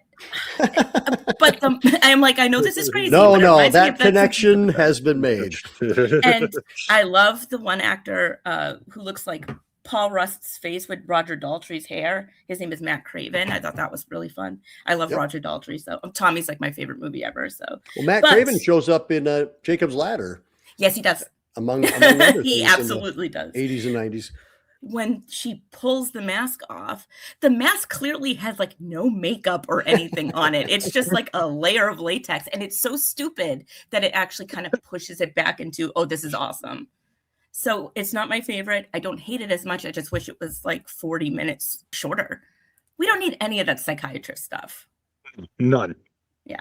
Let's bounce on back from Canada down to California for Hell Night, starring everybody's favorite demon-possessed patient, Linda Blair. Colleen, would you mind kicking us off there? When I rewatched this, I was like, oh, I have some of these I hadn't seen before.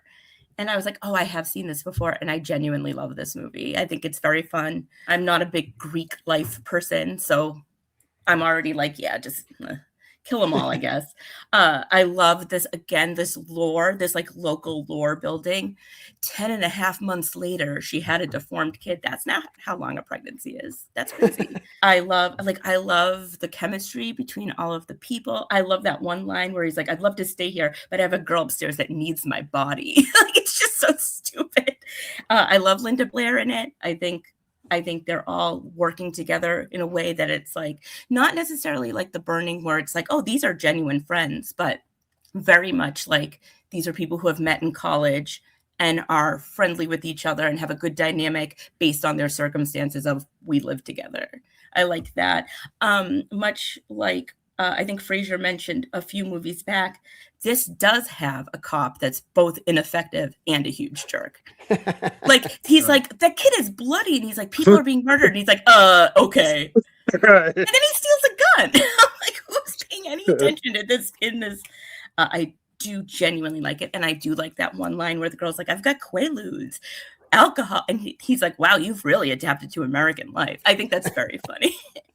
It's a good movie. I like it. It's good. And it's short. Yeah, I agree with Colleen. This is just a fun slasher. Nothing more, nothing less. Linda Blair, yeah, I think she's good in this role. It's funny, she got nominated for a Razzie for this movie. Weird, but she lost to Faye Dunaway for Mommy Dearest, so lucky her. Definitely better than The Heretic. I gotta say, like, this is better than her role in that. So yeah, I agree. Like, I think like the actors have a lot of good chemistry with each other. It's not they don't seem like friends, but you can tell they're kind of acquaintances with each other. They know who they are. They're not surprised by this all the sex that the other couple's doing in the other room. Like, I think this might be the movie with the most sex in it. Like, just like people humping.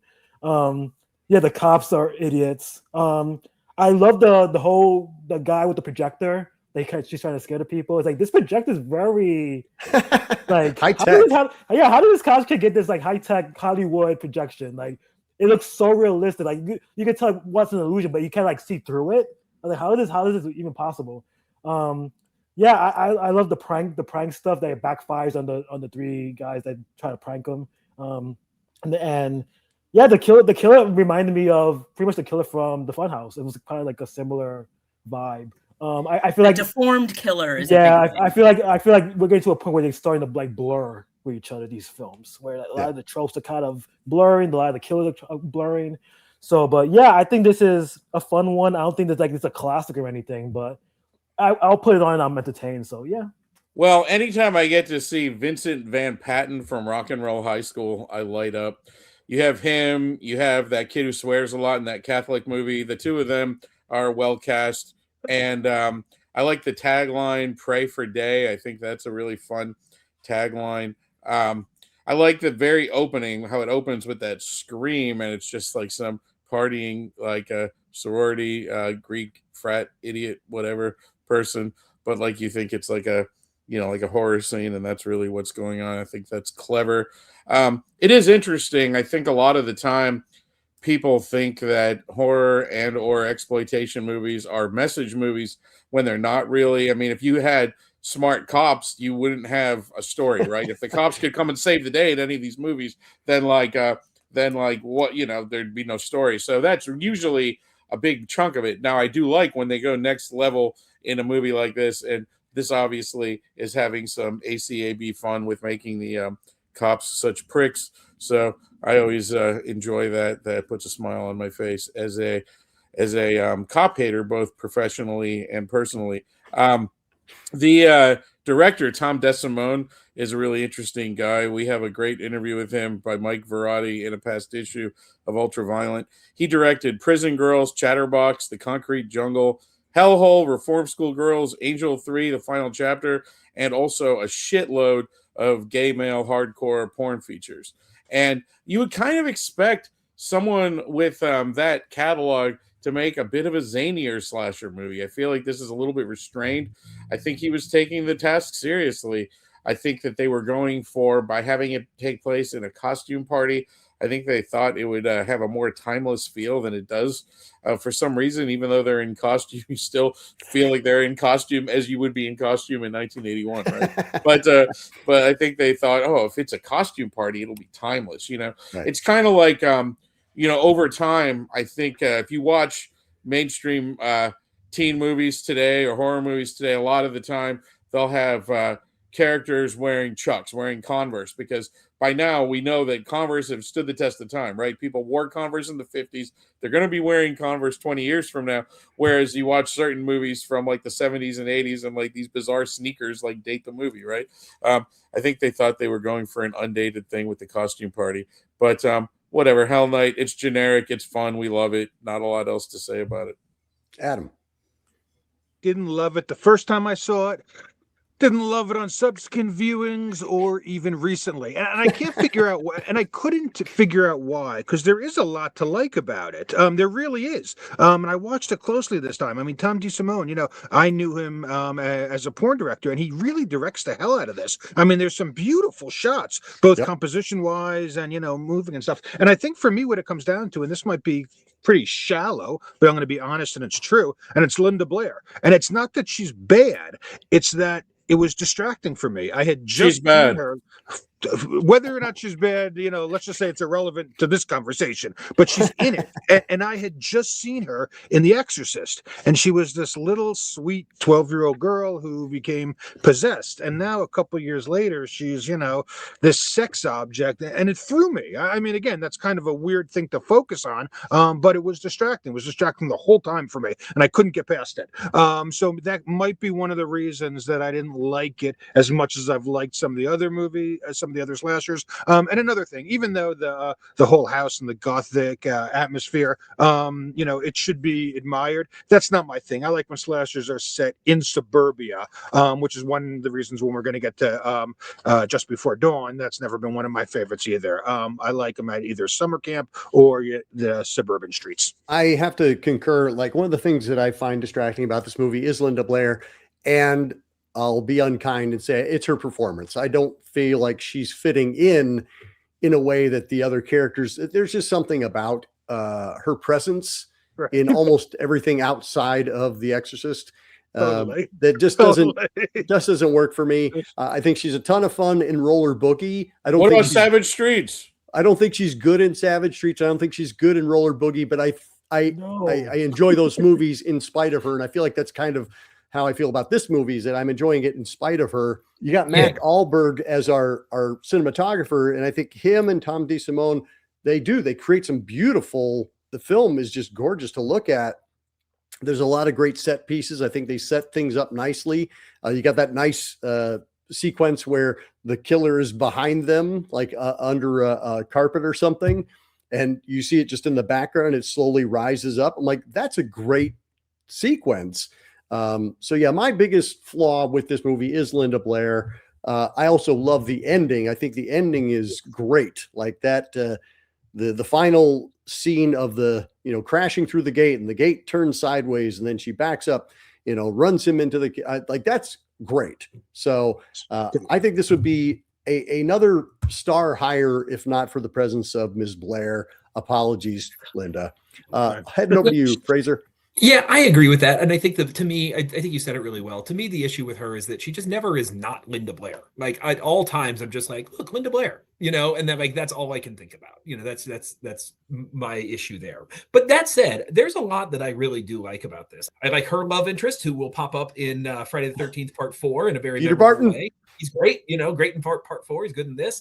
I love Vincent Van Patten's quest to try to find like get them help. He works really hard. I was it's been a long time since I've seen this. I didn't remember it very well. I was very nervous when he got back that he was going to get the like Scatman Crothers in the Shining treatment, where he's going to like work his butt off and then just instantly be killed. He does not make it, but he's effective. He doesn't fully Scatman it.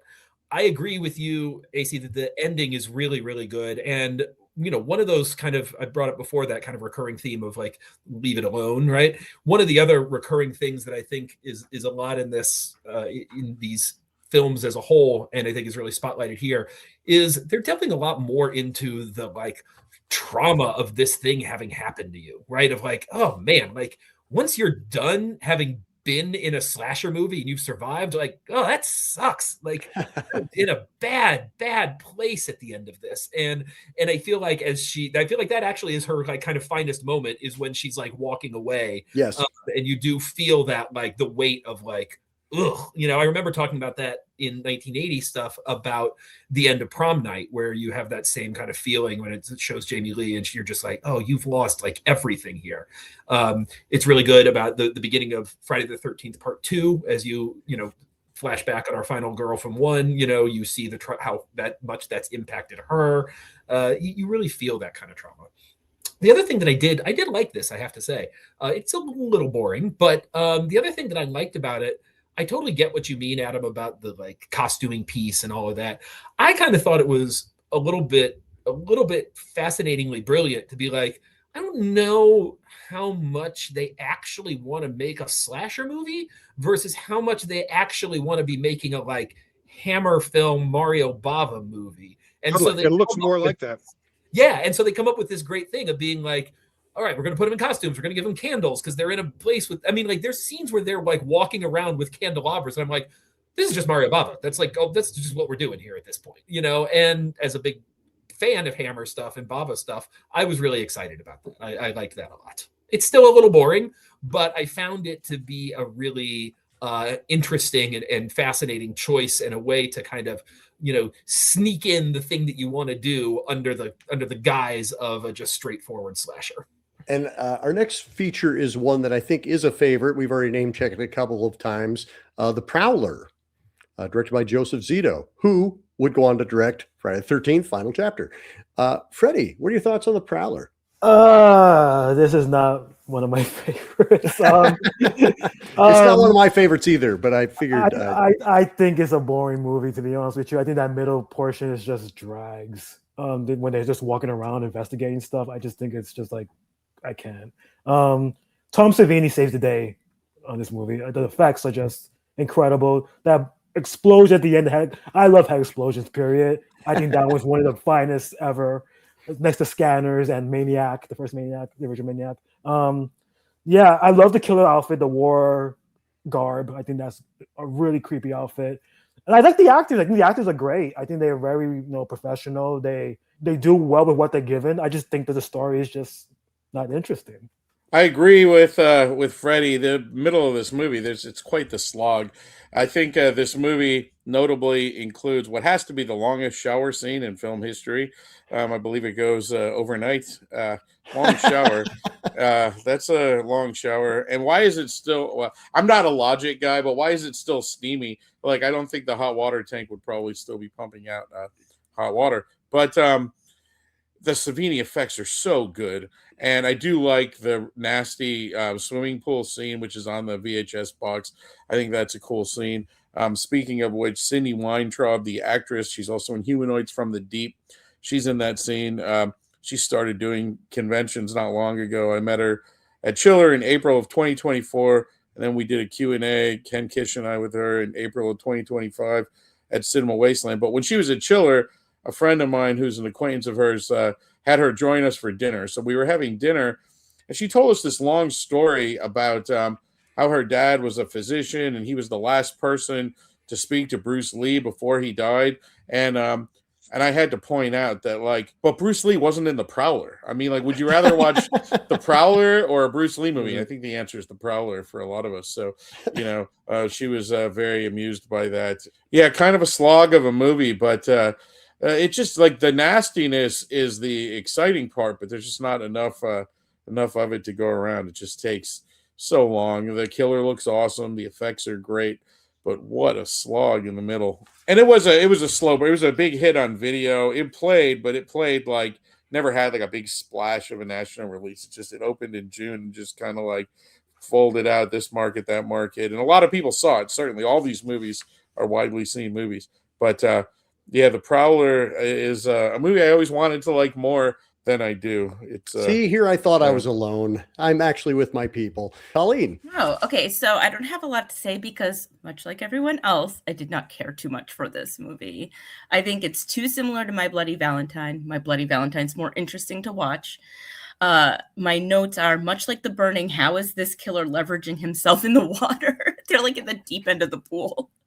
Oh, I don't know. Maybe it's because I'm short, so I have a hard time in water. I'm only 5'1", so I'm just I don't understand how he's balancing. But my notes were: I'm fairly bored, super standard, makeup good, girls pretty, whatever. I was just very bored with this, and I never love the I broke up with you, so now you're gonna kill me. I don't know, and I know it's horror, and I should put that kind of stuff aside. But a lot of times that bugs me. It's just I don't care if he's in war. Just let her break up with him. Yep. It's silly to think she's gonna wait around from you. She's 17 years old. But yeah, I don't know. And like everyone said, the Savini stuff's great. It looks great, but I just don't care about it. So, Fraser. Yeah, the Savini stuff is great, and and I feel that I agree. It's like My Bloody Valentine, but that's better. And the effects and the kills are really, really good. But him and Zito would collaborate again on Friday 13th Part 4, which I saw many, many, many, many times before I ever saw The Prowler, and they reused a lot of the same kind of stuff better. So this kind of feels a little bit like a kind of a dry run for that. I agree, it's a little bit of a slog. There's a problem, I think, from a screenplay structure standpoint to it. And I think this is what contributes to it. I noticed this time, and I wrote down the time. At 30 minutes into the movie, they are at the dance, and the girl sees the killer and escapes from the killer, right? That is too early for that to happen, right? And I think that is what leads, that should be like an hour in at at best, right?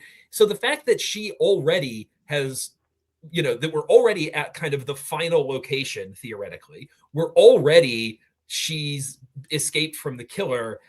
That's what I think contributes to the middle being a slog, because it's like there should only be about 20 minutes of movie left by the point that happens, but we've got a whole hour to fill and pad out, and it doesn't work because of that. Then they're traveling all over the place, right? They drive off, like I can't even remember all the places they go, but I think it's at a screenplay structural level that contributes to the problem with the kind of pace. Adam, what are your thoughts here? Well, I reread your entry in Going to Pieces, and that was one of the reasons that prompted my text. I was like, I wonder what he thinks about this 25 years later. I'm glad you came to me last, because I disagree with all of you. And I'm actually shocked that you guys are all on the same page, because I would have bet anything that this was going to be one of your favorites, for a variety of reasons. It's always been one of my favorites. And the reason, again, and I've said this before, I don't want to sound like a broken record, but the reason I feel it's not up there with some of the other ones is because of the distribution. Sure. It just wasn't picked up by a major distributor. Like Art said, yes, people did see it, but out of all these films, this was the one that I saw for the first time most recently. I was not a kid. I was actually an adult. And it was on a really shitty, muddy VHS tape. So watching it again on DVD is obviously, eye-opening, because, Joe Zito really is a fantastic, talented director. But yes, I liked it much, much, much more than all of you. Also, on a small personal note, my sister lives right by where a lot of this was shot, and she lives in walking distance to the house from Don't Go Into the House in Atlantic Highlands, New Jersey. So that's apropos of nothing, but it's just another reason I have an affinity for this. I've always liked it, and everybody said this, but I'll second it. Savini's effects were, for me, not among his best, but his best. Better than Dawn, better than Friday, better than Maniac. Well, and Joseph Zito, again, would go on to have quite the career, and I do love pretty much all of his films that I've seen. I think he's just a really cool guy. He came to the Chicago and we met him at the Music Box, and he was just a delight to hang out with. The one thing we haven't mentioned is a score. Richard Einhorn, who would go on to do Shockwaves, or had already done Shockwaves. I like the score for this. There's so many things about this movie that I like. I think I just somehow want it to pull together quicker and sooner. Again, there are enough things that I keep going, I get it. I just don't know why I don't love it. I was glad Adam, I was like, Adam really likes this movie. So I thanks for showing up and defending it. And then another movie that I know people on this panel are a fan of is Nightmare, by Romano Scavolini. He's the only one who is the writer and director of the 10 films we're talking about. So this is his vision.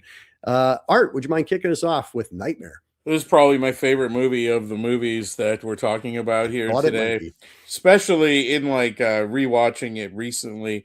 I originally saw it on VHS. I have a few different VHS releases of it from back in the day. But in 2002, we screened it in 35 millimeter at a beautiful 430-seat single-screen theater here, a double feature with Pieces. Boy, was it wonderful to see that way. So much so that, I didn't watch it again until its recent, fancy-ass release. That is an incredible recent release. But one of the interesting things that happened at that screening was this woman who just, had a sudden onset of food poisoning, which can happen in a public place, vomited. And, she tried to make it to the restroom, and it wasn't the movie. The movie didn't make her sick. But, of course, we got blamed and, this movie was so disgusting that someone threw up. No, she had bad pasta and, it sucked. But, this movie just has so much going for it. The wild score, Savini's effects, the 42nd Street locations.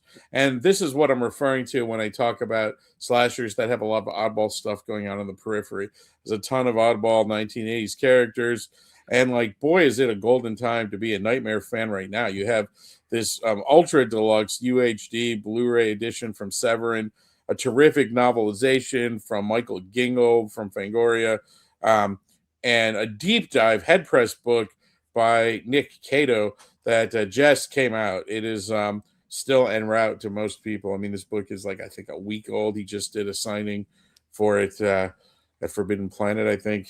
But yeah, what a what a time to be a fan of Nightmares in a Damaged Brain. It's a compelling movie, and it feels kind of more 70s. It has like a 70s feel to it. It has that morose 70s vibe that you get from like a movie like My Friends Need Killing or some such. But I look forward to Nick Cato's book. He was a longtime writer for Deep Red back in the day, and now when we all contributed to the new Deep Red, a bunch of us reunited for these signings in New York, which was fun. Nightmare. Passing over to you, Colleen. I'm so glad. I don't know if you saw me twitching a lot during that. First of all, I'm very jealous of that screening. I wish I was at that screening. And here's the thing. I never saw this movie before until yesterday. Oh, wow. So all of this, like there's a novel and a new release and a book. Like, oh, that's all new information to me. That's very exciting. So I wrote that down. I probably, out of all the movies, this was my favorite to watch. I had never seen it. What a cruel movie this is. There is not one lick of like madcapery happening. There's no like goofy moment to break the tension. It is just mean and cruel and unhappy with no sense of like hope. And I was watching it, and it's like while I was watching, I was trying to think of.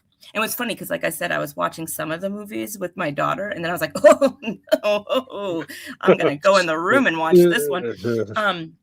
And a lot of it, it's so salacious that a lot of it, like, kind of reminded me of like almost like a Fulci movie, but Fulci movies are funny too, like it reminded me a lot of the New York Ripper in terms of like there's a scene where a woman's just masturbating. And I was like so taken aback by it. I was like, what is happening? But it's just so dark. Even like the sets, like the house that the ex-wife and the kids live in, like all that red, like the walls are red, the carpets are red. Like it's just everything in this movie is just red and gross. And of course, it has a crazy kid doing weird stuff, which I love. And it's just so like that scene where he takes the body and like goes to dump it and starts like cradling it and screaming. I was so put off by this movie, but in a way that I liked. I was just so horrified by what I was watching, even that opening scene. And I said nothing when the babysitter was in the house, nothing creepier than a ringing phone.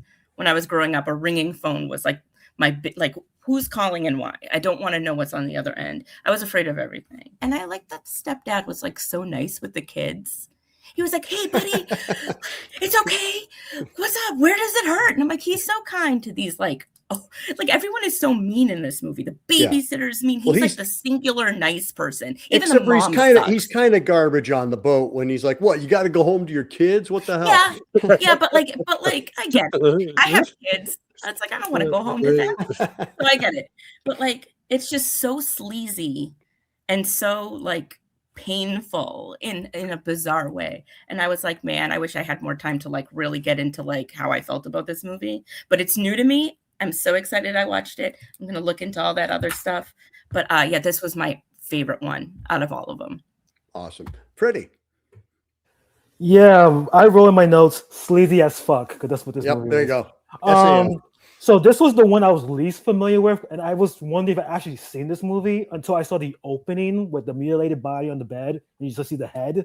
I was like, okay, I've seen this, but I saw it like decades ago on a really badly lit VHS, so I remembered it. So watching it again in a very like HD style, I was like, this movie is fucking awesome. Like this movie is like one of my favorite movies that we watched for this panel. Just bizarre. It's just a bizarre movie. Interesting choices. I think everyone's an asshole in this movie. That little kid, my God. I was like, this kid is a fucking menace. Like CJ. CJ. Like we're gonna spoil, but at the ending where he's in the cop car, I say Rob Zombie definitely took this for his remake of Halloween. And that scene where little Michael's in the car. Yeah, it felt like a 42nd Street Grindhouse version of Halloween. To the point of view, the babysitter murders. The mom is just, my God. I thought the mom from the Babadook was bad, but this woman takes the cake. Like she's telling her kid to shut up, like in public. I'm like, what is wrong with this woman? I get it, but like at the same time, like calm down. Like, Yeah, the kill scenes are awesome in this. I thought the conversation with the mom, like her head just comes right off. I think that was really nicely done. So I thought the main actor was great. Just the foaming of the mouth. Yeah, just the foaming of the mouth when he goes like psychotic, like the Alka-Seltzer he must have popped into his mouth was insane. He reminds me a lot of William Atherton. He does, just in terms of the appearance. And I was like, and this is, I think, like he did 2 movies. This is this one and Dog Tags are like the 2 movies I could find that he was credited for. But yeah, I think he lives a terrific lead performance. And it's so great because he barely has any dialogue. It's mostly just facial expressions and body language. And it's so great. I think the only thing I don't like is that he had put that costume on at the end. I don't think he really needed it. Yeah. I think it kind of takes away from. I guess they're trying to do a mystery, but it doesn't really need to be a mystery in this movie. Who could it be? Yeah, we know who the killer is. Who cares? No one but the mom knows who he was, so who cares? But yeah, just a lot of unlikable characters. But I just had a blast. I just wanted everyone to die, and that's what made it fun for me. Like, okay, just kill everybody. I support you. This whole military drug testing thing, like, where did they even come up with this? The supercomputer that follows him from New York over to Florida. I don't understand where that came from, but I didn't question it. I was like, you know what? I'm just gonna go along for the ride. I'm into this. I love it. I totally wrote down. I was like, "Wow, this computer technology is pretty advanced for 1981." Isn't it a neat storytelling device? How it's the radio in the car telling you what state he's in. Right. That's kind of a cool storytelling device, right? Like, you're listening to such and such in Boston. You know, it's like Carpo's down in South Carolina. Oh my God, where is he going now? Like, can I ask a question? When I looked this up, it said that people went to jail for it, but then it also said that like Tom Savini said he didn't do, and I meant to say this when I was talking. Right. No, did he do the effects, or let me throw it up to Adam. See what your thoughts are. Before I get into that, and we can talk about that, but honestly, even if I tell the whole Savini story and everything, there's been so many documentaries and books and articles that say it much more eloquently than I ever could. But this was a formative horror film in my development. Whereas I saw a lot of the other American and Canadian slashers for the first time in Terror in the Isles, I was introduced to Nightmare with Terror on Tape, which was a compilation of mainly Euro sleaze movies. And when I saw it, besides the H.G. Lewis films, which was the first time I had seen those, Nightmare was the one I really had to seek out, and I did in the big clamshell box, which I have, and I have different versions, and I can't find any of them on VHS. But you know, I love it. I've always loved everything about it. In fact, you know, even though I saw it shortly after it came out, when I was old enough to, I grew up in New Jersey. When I was able to go into New York City by myself with my friends, the first thing we did, as you can imagine, wasn't, you know, we didn't go to the Met or the Museum of Natural History. We went to 42nd Street, and we snuck into the peep show. Actually, we didn't even sneak in. We paid. They didn't care. We went to the peep shows, and literally after every one, I would come out, and you know, the guys were talking about the girls, and the only thing I was yelling, I was like, "This is the one from Nightmare. This is the one from Nightmare." And you know, it probably wasn't, and my friends had no idea what I was talking about. They were like, "Rocco, shut up," you know. But it was just it was so exciting for me to see, you know, captured on celluloid, that a place that I was literally walking and hanging out in a horror movie. There was just something so unique and special about this, because again, this was before, you know, they were all the behind the scenes supplements, and you knew everything about these films, and to see 42nd Street in movies like that was just, it was very cool. Everybody can unmute for the Savini conversation, and feel free to chime in. Well, there's pics of him working on it. I mean, there's photos of him, like he did the effects. There's pictures of him. Right. But then why did he say he didn't? So according to, and again, I'm not the, I guess I am a expert, but I'm not the expert. I always had heard that the makeup man named Lester Lorraine was the one who really did the effects, and Savini, to be a nice guy, took his name off it and said, no, I had nothing to do with it, to give credit to Lester Lorraine, even though there's pictures of Savini on set holding the axe. However, when I forget what version it was that came out, it might have been the Code Red, there was a great documentary and this new dude named Cleve Hall, a makeup guy who I never heard of. There's literally a half-hour documentary where he's like, it's me. Savini just came to say hello, and I'm the one who did all these effects. And he talks about it. He goes into detail about how he did everyone. So I think there's other people involved too who should get credit. So who knows what the truth is? But it's a very, in our little world, I guess, controversial little story about who really is the responsible. And whoever is, I got to tell you, they're absolutely amazing. Yeah, I thought so too. I feel so weird. Like, this is such a formative movie for everybody. And I'm like, I just watched it last night. Like, I literally, I don't know, even know if I ever heard of it, which is like, am I a fake fan? No, Colleen, I'm with you. I had the same experience as you. I just saw it for the first time like 5 days ago. This was my introduction to it as well. Similar to what people have said. I think it was fantastic. I thought it was absolutely great and really, really good. When we were talking before about Happy Birthday to Me, I said that sometimes, like I said, the mishmash of different things didn't work in that. And this one, I feel like, has an interesting mashup of stuff in a way that really, really does work, especially in the beginning. And that was one of the things that, again, seeing it for the first time, and, you know, I didn't like read up about it at all. I knew that it was called Nightmare and it was a slasher from 1981, and I wanted to go in cold, right? And with that approach, the first like 30 minutes is insanely disorienting, right? Because, like, you know, it takes a long time to settle into like what the like crux of this movie is. There's like aspects of like Eraserhead, you know, with in that opening. There's aspects of like early Cronenberg with the military testing. There's aspects of like, you know, Maniac or New York Ripper, obviously. There's aspects of like Deep Red with the whole, you know, the whole flashback, and the ending is like super, you know, giallo, you know, once we really dive in and like see that entire sequence. So, but again, those are all kind of like happening at different times in this opening 30 minutes. And it's a while until we get to like, you know, kind of the real crux of the movie.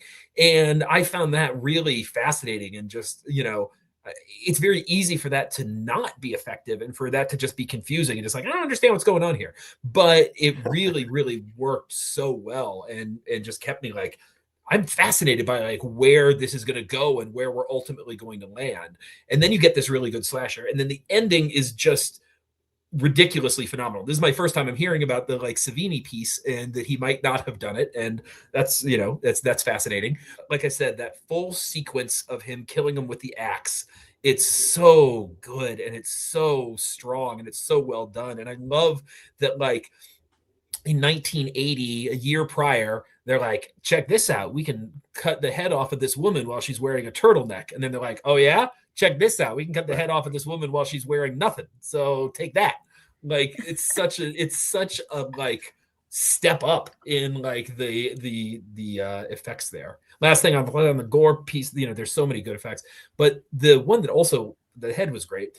The axe into the guy's face is great. The one though that really got me was when he has the like hammer claw thing, and he's like hitting the person in the back, and like this something about like the holes that it creates, and like it's ick. It's that one is really like I'd love to know what's happening with that guy between when he killed his dad and like when he got married and had 3 children, and then when he ultimately went insane. Like, what happened? I was thinking about that too. Yeah. Oh, so good. Colleen, you talked about kind of the randomness of a guy killing just because he's killing. I mean, that's kind of this story is, you know, the first murder, all of these murders are kind of just out of nowhere. He takes refuge and he kills, and he kills, and he kills, and he kills. The final scene with his with CJ gunning him down, like, that has a lot. I mean, there's not a lot of special effects there, but it's a really effective scene. And the nice, you know, how it mirrors, you know, him killing his father. Now he's being killed by his son. Like, I think there's a lot going on in this one, and the random batshit craziness of it just adds to it. And as I was looking at, because I knew we were going to have the conversation about the Savini thing, but one other person I want to shout out is Ed French, because he's listed in the credits as well. Totally. You know, he did stuff for Sleepaway Camp and Chud and The Stuff and Blood Rage and Creepshow 2. So, I mean, like, he's a major heavy hitter. So I can't imagine he didn't have something to contribute as well. Did, and especially this Cleve Hall character who I talked about, who has the whole documentary on him, he actually mentions Ed French as well, coming on board and doing some stuff. So it seems like there were a lot of cooks in the kitchen. Yeah, well, and it's a lovely meal that gets presented. All right, we are swinging into our last film, talking about Just Before Dawn, directed by Jeff Lieberman, music by Brad Fiedel, who I know from like the Terminator movies. Me too. Let's talk about Just Before Dawn. Fraser, kick us off there. Yeah, I'm glad you brought him up because it's fascinating how, it's a great score. It's very minimal. There's not a ton of score pieces in it. It's not a lot, but it's really good what's there. And obviously he'll be very, very, he'll have a very big success in just a couple of years from here. Night School also he did, which we'll talk about in the second installment. I love Just Before Dawn. I think it's fantastic. Adam, you mentioned earlier it's not your favorite. I really love it a lot. It feels similar to what we were saying just a minute ago about Nightmare. It feels like kind of a throwback to the 70s. It feels very cut from the like Deliverance, Hills Have Eyes, Texas Chainsaw Massacre cloth of like, don't go out there, city boys. Like, that's not a good plan for you. And there is some really, really effective, creepy stuff. There's that shot where like they're in the water and the guy kind of in the background like gets in the that's the way that shot is creepy. The thing that all ties it together in an amazing way is the ending, and I don't think it's possible to talk about this without talking about the ending, which is an all-timer ending for me. She shoves her arm in the dude's throat and just like chokes him to death with her arm, and then I talked earlier about the like trauma of what just happened to you, and like our two survivors are traumatized. Yeah, they lived, but like this is not a good ending for these people at all. And I think the ending I put it kind of in the same like sleepaway camp category of like, wow, does that like really just like add so much to this film. Jump over to you, Adam. Out of all these films, it's the only one that I liked less than I remember it. The other ones I either liked a lot more or just as much as I always assumed I did. This one I didn't feel that way about. I'll be real quick. Ending is batshit crazy. Love it. The scene that Fraser talks about in the water, absolutely brilliant. It's a little like the whole haunting, if I'm not holding your hand, whose hand am I holding kind of gag, and I think it works perfectly there. Lieberman did a great job. It also reminds me, going back to Nightmare real quick, of the creepiest scene, I think, in Nightmare. Not the most bloody or violent, but the creepiest, when they take a picture of the house, and then they look at the picture, and there's a guy literally in the house. And it always bothered me why they weren't more freaked out from that in Nightmare. They were just like, oh, it's probably something on the emulsion of the picture, even though it's a guy standing there. But anyway, other than those two things, there wasn't really anything that stuck out to me about this. And I love Lieberman as a director. I love Blue Sunshine and Squirm, two of my all-time favorite films. But this one just, I'm not a huge fan of backwards horror. That might be it as well, but it's not one of my favorites. Art. I've always adored this movie, and my most recent viewing of it was just last year at the Shockstock convention in London, Ontario. They screened an uncut 16 millimeter print of it with Lieberman present, and Joe Bob Briggs and Darcy hosted the event. So it was super cool. I was sitting next to Bill Moseley in the audience. Lieberman has had like such a string of good luck at conventions. We think of conventions as like very transactional and people just making money off of the fans, etc. But at a convention is how Satan's Little Helper got financed. A well-off fan approached Lieberman for an autograph.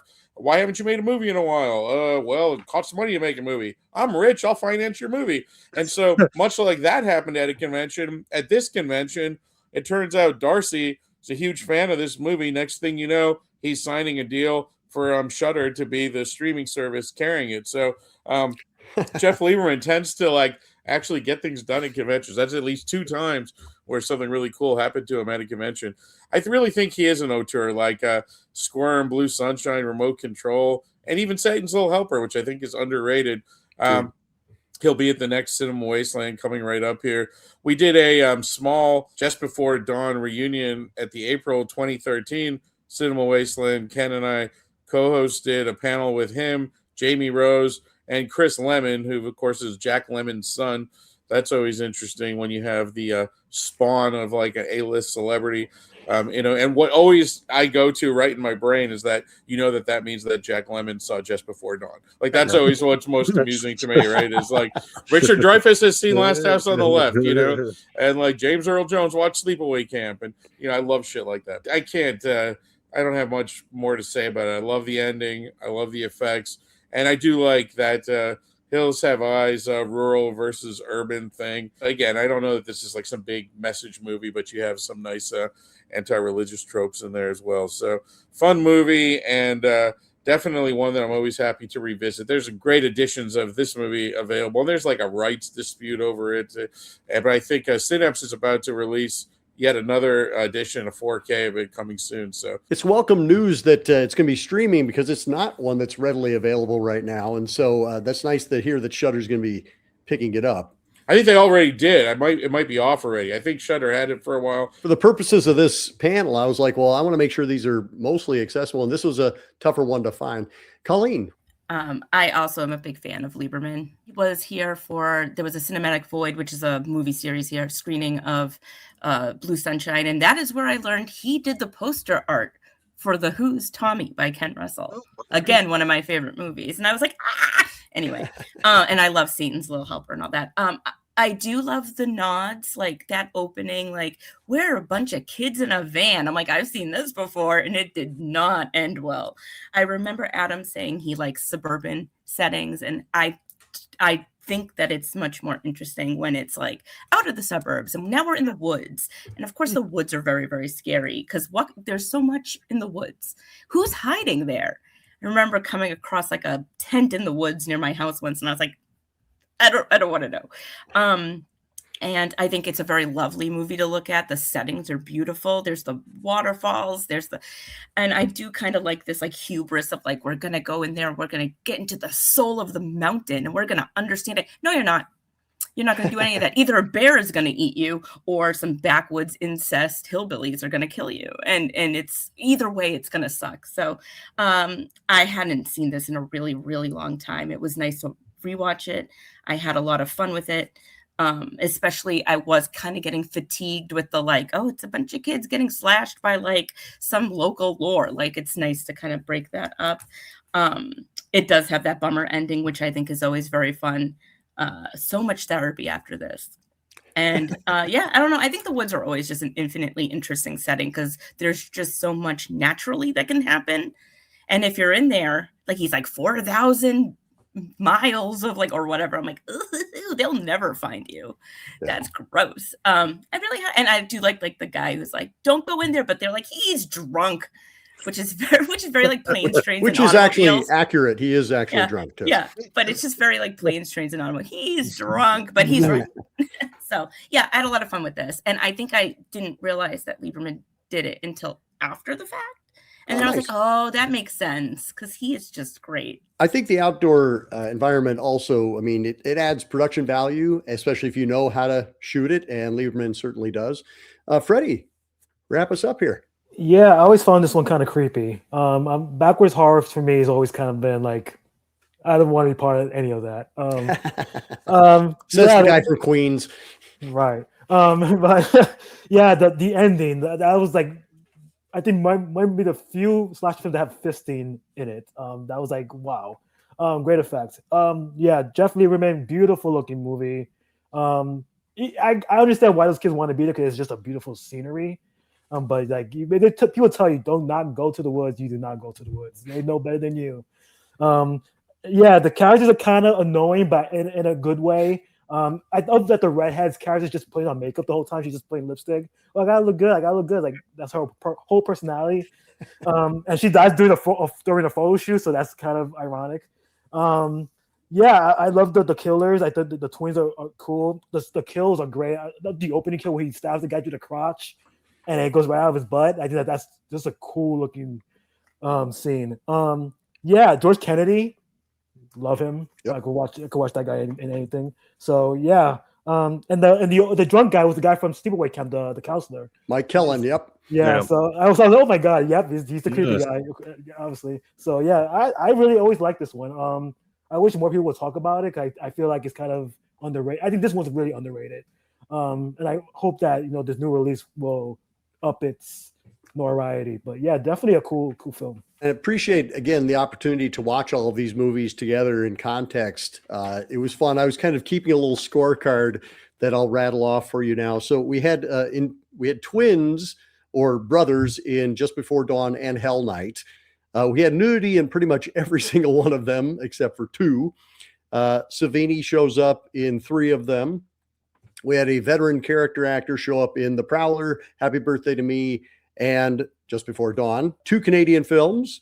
We had 3 of these that ended up being part of the Video Nasties scandal over the UK, Burning, Nightmare, and Funhouse. Art alluded to Last House on Dead End Street being known as the Funhouse, which probably contributed to the Funhouse being ended up in the Video Nasties. Prowler, Burning, My Bloody Valentine, Friday the 13th, Part 2, and Halloween 2, and Hell Night. Those are all the first or second features directed by these directors. In the case of Hell Night, that was his first legit or his second legit release. We get the double impaling in Friday the 13th Part 2 and My Bloody Valentine. We get outdoor settings in Friday the 13th, Just Before Dawn and The Burning. We get some crappy kids in Funhouse and Nightmare. We get Mork from Mork suspenders in Funhouse, Burning, and Friday the 13th Part 2. And then we had final girls in only 4 of them, and we actually had couples surviving in 5 of them. If you count Halloween 2, Dr. Loomis and Laurie Strode being our well, although he kind of goes up at the end, so I don't think we can count, but he shows up later, so maybe. Just Before Dawn, The Burning, and My Bloody Valentine. And then I liked yours, Fraser. I didn't keep track of this one, but the Leave It Alone. If you just walked away, folks, if you'd listened to the lore, if you'd listened to the warnings, you would not be where you are now. Really quick, what was your experience like watching these movies all together? And thank you so much for joining us today. Art, would you kick us off with that? In lieu of that, I'm just going to end with ACAB 1312, Black Lives Matter, Free Palestine, Union Yes, Fuck ICE, and Atheism for the win. Well done. Colleen. I appreciated this, and I appreciated you bringing me on because a lot of these I had not seen or hadn't seen in a really, really long time. So it was really fun to kind of watch through, even though I did get a little fatigued by like slasher, but which has never been one of my favorite of the genres. I really appreciated revisiting or discovering these. Like Nightmare is something that's going to stick with me for a while, and I'm going to end up watching it a bunch. But yeah, I really appreciated just how all these things were so segregated into this year. It's just crazy that all these came out that year and even more in the future. It's just wild to me. What a wild year. And it was the year I was born, so that was kind of fun. I really appreciated it. Freddie. Yeah, same with Colleen. Same. I was born in '81 as well, so I love these movies, most of them anyway. It's always good to revisit them. I love doing these panels because of that. Nightmare, thankfully, you got me to rewatch it. I love that movie. I'm gonna rewatch it again. And I'm actually looking forward to the next part of this because I feel like those slashes are going to be really fun to talk about. Fraser. When we did the 1980 panel, one of the things that we said was how the slasher genre hadn't really codified itself quite yet. And we were sort of so they were kind of all over the place, which was exciting. And I feel like this one, there's a lot more of the just sort of singular one, right? Like Prowler, Burning, Friday 13th, My Bloody Valentine. They're all kind of swimming, in a pretty similar water. So I both liked that aspect, that it was interesting to see the development of it. But then I was also excited that there were things like Nightmare and Just Before Dawn and Funhouse that were still willing to be yeah, but let's kind of go over here and do something different with it. So I thought that was really cool and interesting. And like I said, when we were talking about Halloween 2, seeing all of these together as one set of the films that make up this year, it's fascinating and gives them a really great, cool context. And Adam. I could just watch forever the beginning of Halloween 2 when the poor suburban dad is just trying to be friendly and said he's been trick-or-treated to death, and Loomis screams at him, "You don't know what death is." And then we go on from there. That never gets tiresome, and it's just it encapsulates everything that we love, not about just that film, but about these type of films in general, with just over-the-top nuttiness of it all. And we will be coming back around to these this beloved subgenre in a couple months as we talk about the second half of the slashers of 1981, and you'll get to see all of these lovely people again. But until next time, keep searching, keep exploring, and keep sharing the scare.